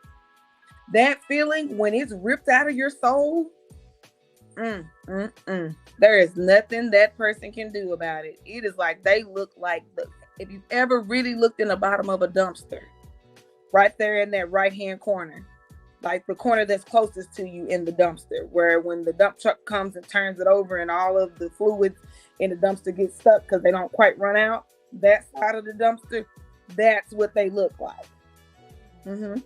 So falling out of love is extremely easy with something that looks so disgusting. What'd you say, BBL? I say yes, you can, but I really don't think anyone should fall in love. Like, I feel like it should just be something that naturally happens. You shouldn't have to force it. You shouldn't have to do anything to take away from it. And when you do that, that's when you position yourself to eventually, like you said before, if he's simping, it just gets to a point where you're tired of it. It gets old. Nope.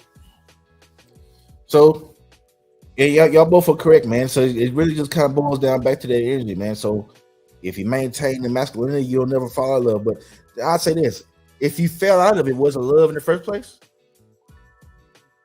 Was it really love if you fell out of it?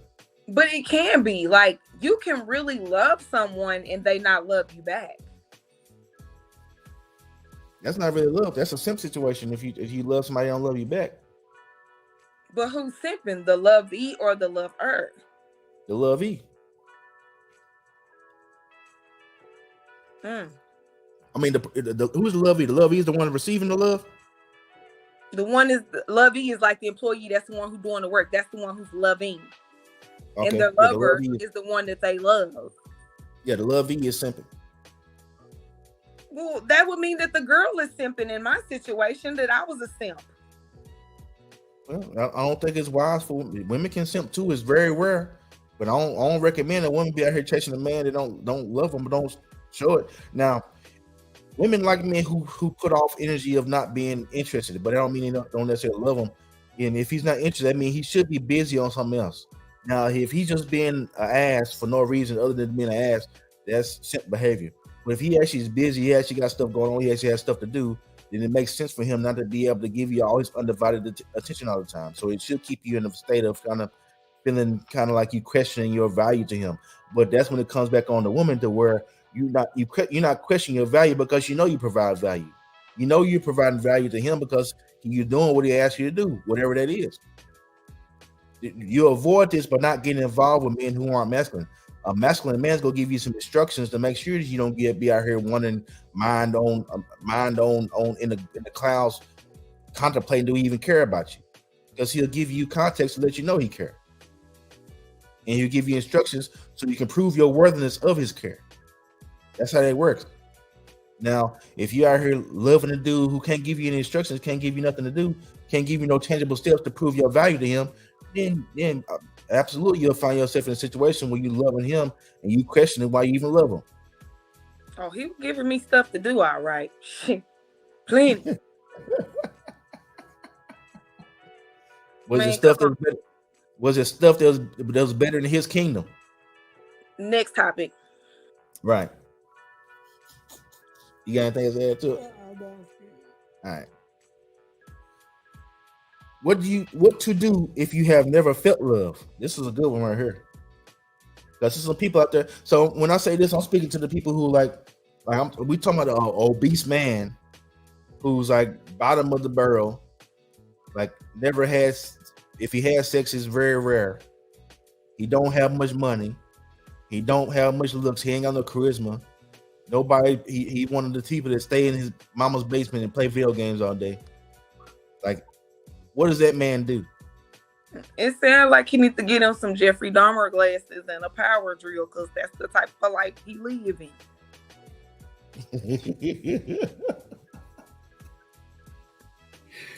Jeffrey Dahmer glasses. Yeah, he too far gone, baby. You gonna have to give a better scenario than that, because that young man is too far gone. He gonna need psychiatric help after all he gonna go through. Damn! That's messed up, man. We gonna give up on him like that? You can't fix this, man. We can't rehabilitate. We can't give him no advice. How much rehabilitation do you think it's gonna take, sir, to get this man back on the right lane? Maybe that's a bad example. Like, do you feel like it's a person? Okay, so he bottom of the barrel. He got the only solution for him is to fix his life, right? And he can start maybe having aspects and aspirations for love. But what about a person? Fix his life? No, because I'm gonna tell you, I watch Law and Order all the time.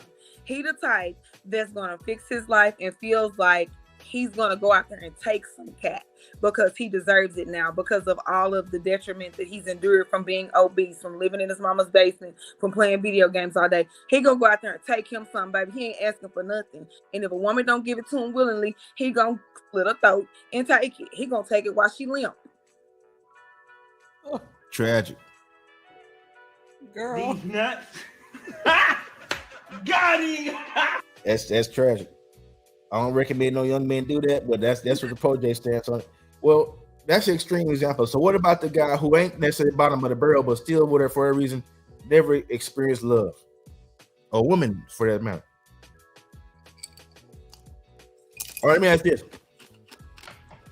you think there's a relatively suitable human being out here, or people per se, they got all these ducks in a row, and their life is in pretty good shape, but for whatever reason, they just never experienced love? Do you think those kind of people exist? Absolutely. So what's your advice for them, if any? Make yourself available for love, because that type of person is more than likely, they probably live an isolated lifestyle because they've never experienced love. You know what I'm saying? To like bring it out of them, or for them to express love themselves. So it's like, it's one of those energy things, like you give it out and you get it back. But if they've never experienced it to know how to give it, then how does that work? What say you, BB? I think that, like just kind of what Angie's saying, they're gonna have to position themselves to be a little bit more social to even be able to run into somebody that's worthy of receiving or them giving them love. So I think for the person that has never felt love, it depends on like your social circle, like how intentional are you about being able to prepare yourself to receive love. Right. And then it's twofold. I think also that love comes from parenting. Like in the ideal masculine feminine energy, parenting has a lot to do with how we grow up to perceive love. Correct. So like if you were daddy's girl, like the love you're going to look for is going to be similar. If you were a mama's boy, the love you're going to look for is going to be similar. You know what I'm saying? It's just the nature of the beast. And children who are raised in two-parent households, they definitely look to the engagement between mom and dad to idolize as what their future should be. If they see daddy going upside mama head, 9 times out of 10, he probably gonna put his hands on one or two, 7 or 8. You know, if they see daddy being a cheater, they're probably gonna say, well, mama stayed, it was cool. If they see mama doing, you know, stuff like she's stepping out and doing weird stuff, or, you know, 9 times out of 10, little girl gonna think it's okay. You know, it's actually a lot of generational curses that need to be broken in order for people to understand what love is and how to receive it. And then just out of all things, like God's love is the ultimate love of them all. And I feel like if people really, that's the perfect step for people who really want to know what love is. Find that passionate, intimate love with God, and he gonna give it to you. He gonna give you the insight and the intuition to know what love is when it steps in front of you. Yep, I can't argue with that one. It all starts with that, man. You got anything else to add to I ask you yours? Your opinion on that already? Huh? I already did. All right. So I think I said what I need to say, right? I said just twofold. better yourself and practice those soft skills. Get yourself out, go outside, touch grass, go out and meet people. Stop hanging around at the park watching the little kids. Right. How you know the love is real? I'm talking about real love. I ain't talking about this wishy-washy stuff. One day we good, one day we're not. How do you know without a shadow of a doubt that the love, whatever you perceive as love right now, how do you know it's real? For me, the only love that I have for any human being on this earth that I can say is genuinely real without a doubt is the love that I have for my sibling, which is you, my mom, and my kids. That's the only love that I know without a doubt that is real. What about romantic love? Is it possible to know that's real? I'm not sure. I've never experienced it.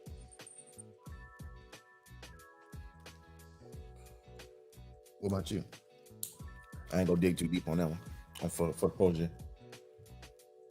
I think it's possible. How do you know if it's real? It's the consistency. It's the consistency of what? Consistency of that person being in their masculine frame and the woman being in her feminine frame. And not only just that, though, the willingness to really be able to make sacrifices for one another. I ain't trying to sacrifice too much of nothing. I'm trying to have it all. What do you sacrifice for? Well, I'm just saying, her being willing to sacrifice. Why she got sacrifice? She ain't got. Why she had to sacrifice? She should be doing whatever she's doing willingly. You shouldn't be processed as a sacrifice. I think so. No, I ain't sacrificing shit. Excuse me, you too. She shouldn't be sacrificing. Whatever she does, she should be doing it upon her own free will. It shouldn't feel like a sacrifice. Maybe a compromise? No. She should. If she's to me, I don't think there's no such thing as true love, quote unquote, without the dynamic of a fast masculine feminine woman. A feminine woman ain't gonna feel like she's compromising in the process of doing what she's do to better her relationship or better her skills of being a feminine woman. She's gonna understand this is just what I gotta do to get what I want. If I want the happily ever after love, this is what's required. It's not gonna feel like a sacrifice. Do you feel like you sacrificing when you going to work a job? They paying you. It's not a sacrifice. It's a fair trade. I give you some of my time at this job and you pay me my salary. That's not a sacrifice. You just working a job. Now the work you got to do to get to that point of being in love, maybe that's a sacrifice. You got to sacrifice your time to develop those skills if you don't have them already. But once you actually in the act of loving already, there ain't no sacrifice. You just living in it. You may have to put the work towards getting yourself in a better position to sustain love. But everything is not sacrificial. Like, it's not. I think sacrifice is the wrong word. I think that it's definitely the application process. It's like that's what you got to do to get where you're going. It's not. If it feels like a sacrifice, you're doing too much, and that's on masculine and feminine energy. If you sacrificing anything to engage with someone that you are in pursuit of or being pursued by, listen, you're doing too much. If it feels anything like a sacrifice, baby, that's like a bill.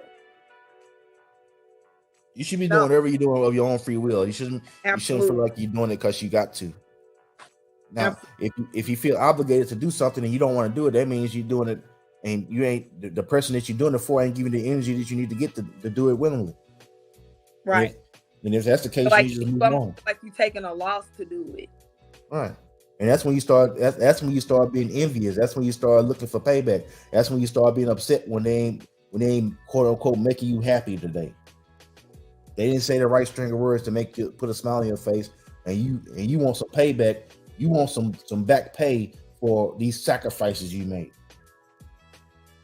When if you just do it out of a willingness of wanting to do it because that's just what you want to do because they make you feel like this is what I want to do, and regardless of what they do or don't do for you, then you ain't gonna be looking for no payback. That's how I see it. Because everything I've done within the context of any woman I dealt with in the past couple of years, I didn't do it because I feel like obligated. I just did it because I wanted to do it, whatever it was. Nobody forced me to do anything. Everything I did, and I expect the same of y'all. If you come up here to help me with the show or making a thumbnail or whatever, you're doing it because you want to do it, not because you feel obligated to do it. If you feel obligated to do it, then baby, maybe this pimping ain't for you no more. I don't know. You shouldn't feel obligated to do anything. You should be doing it because you want to. The energy of the scenario makes you want to do it, not feeling obligated to do it. Now, like I said, you're motivated by the pay you get. You get masculinity and leadership and direction, protection, provision, all this stuff. Get advice, everything. I help you become a better person. That's the pay for you, and that pay is worthy of you doing whatever it is you do and don't do. That's the fair pay that you feel entitled to, and as long as you're getting that, you're gonna willingly do the stuff I'm asking you to do. Now, when you stop getting that pay, then it's up on you, and you within your rights to say, you know what, you ain't paying me what I need for me to be doing all this. It's just like working a job. It's just as simple as that to me. It's a fair trade. What do you say about that? Sounds about right. Yeah, got off subject. Yeah, okay. Well, it's the same thing. How's it off subject? Because we're talking about how do we know if love is real? Right. That's how you know it's real, when you're doing stuff, when you're doing whatever it is you're doing to sustain whatever it is y'all sustaining of your own free will, not because you feel obligated, because you want to do it. That's how. That's what I used to always think that. Like, I used to ask my soon-to-be ex-husband, "Why do you love me?" And if he responded with anything like, "Because," that was conditional. Right. But if he could have, if just once, and once I really broke it down to him, because he would try to reverse the question and ask me, and I would be like, "I just do. I don't even know why." You know what I'm saying? And that's why when you were speaking earlier, I can truly relate to the love and the love not being. Now, a person will tell you any damn thing. But when someone genuinely makes you feel, know, and understand that type of love, is undeniable. Like, there's no reservation, and you don't feel any type of no sacrifice and none of that stuff. You just know the love is what it is. Like, for my kids, like, when I go do anything for them, I do it in threes because I love all three of them just the same unconditionally. You know what I'm saying? And I don't think twice about it, about what I do for them or how I do it. It's because I love them, and I know that if I ask them for anything, it's mine without question, because I know that they love me just the way I love them. My brother, the love is unconditional. I can't count the number of times he's been there for me in a mental, financial, encouraging, inspirational stuff. Like, and it's been times where I done been his voice, you know what I'm saying, of reason, or to listen to, or, you know what I'm saying, to want to hear those congratulatory words from. And that's just what we do. Like, there's no question or doubt about the love that I have for my brother. Of course, parents, that type of love is shared.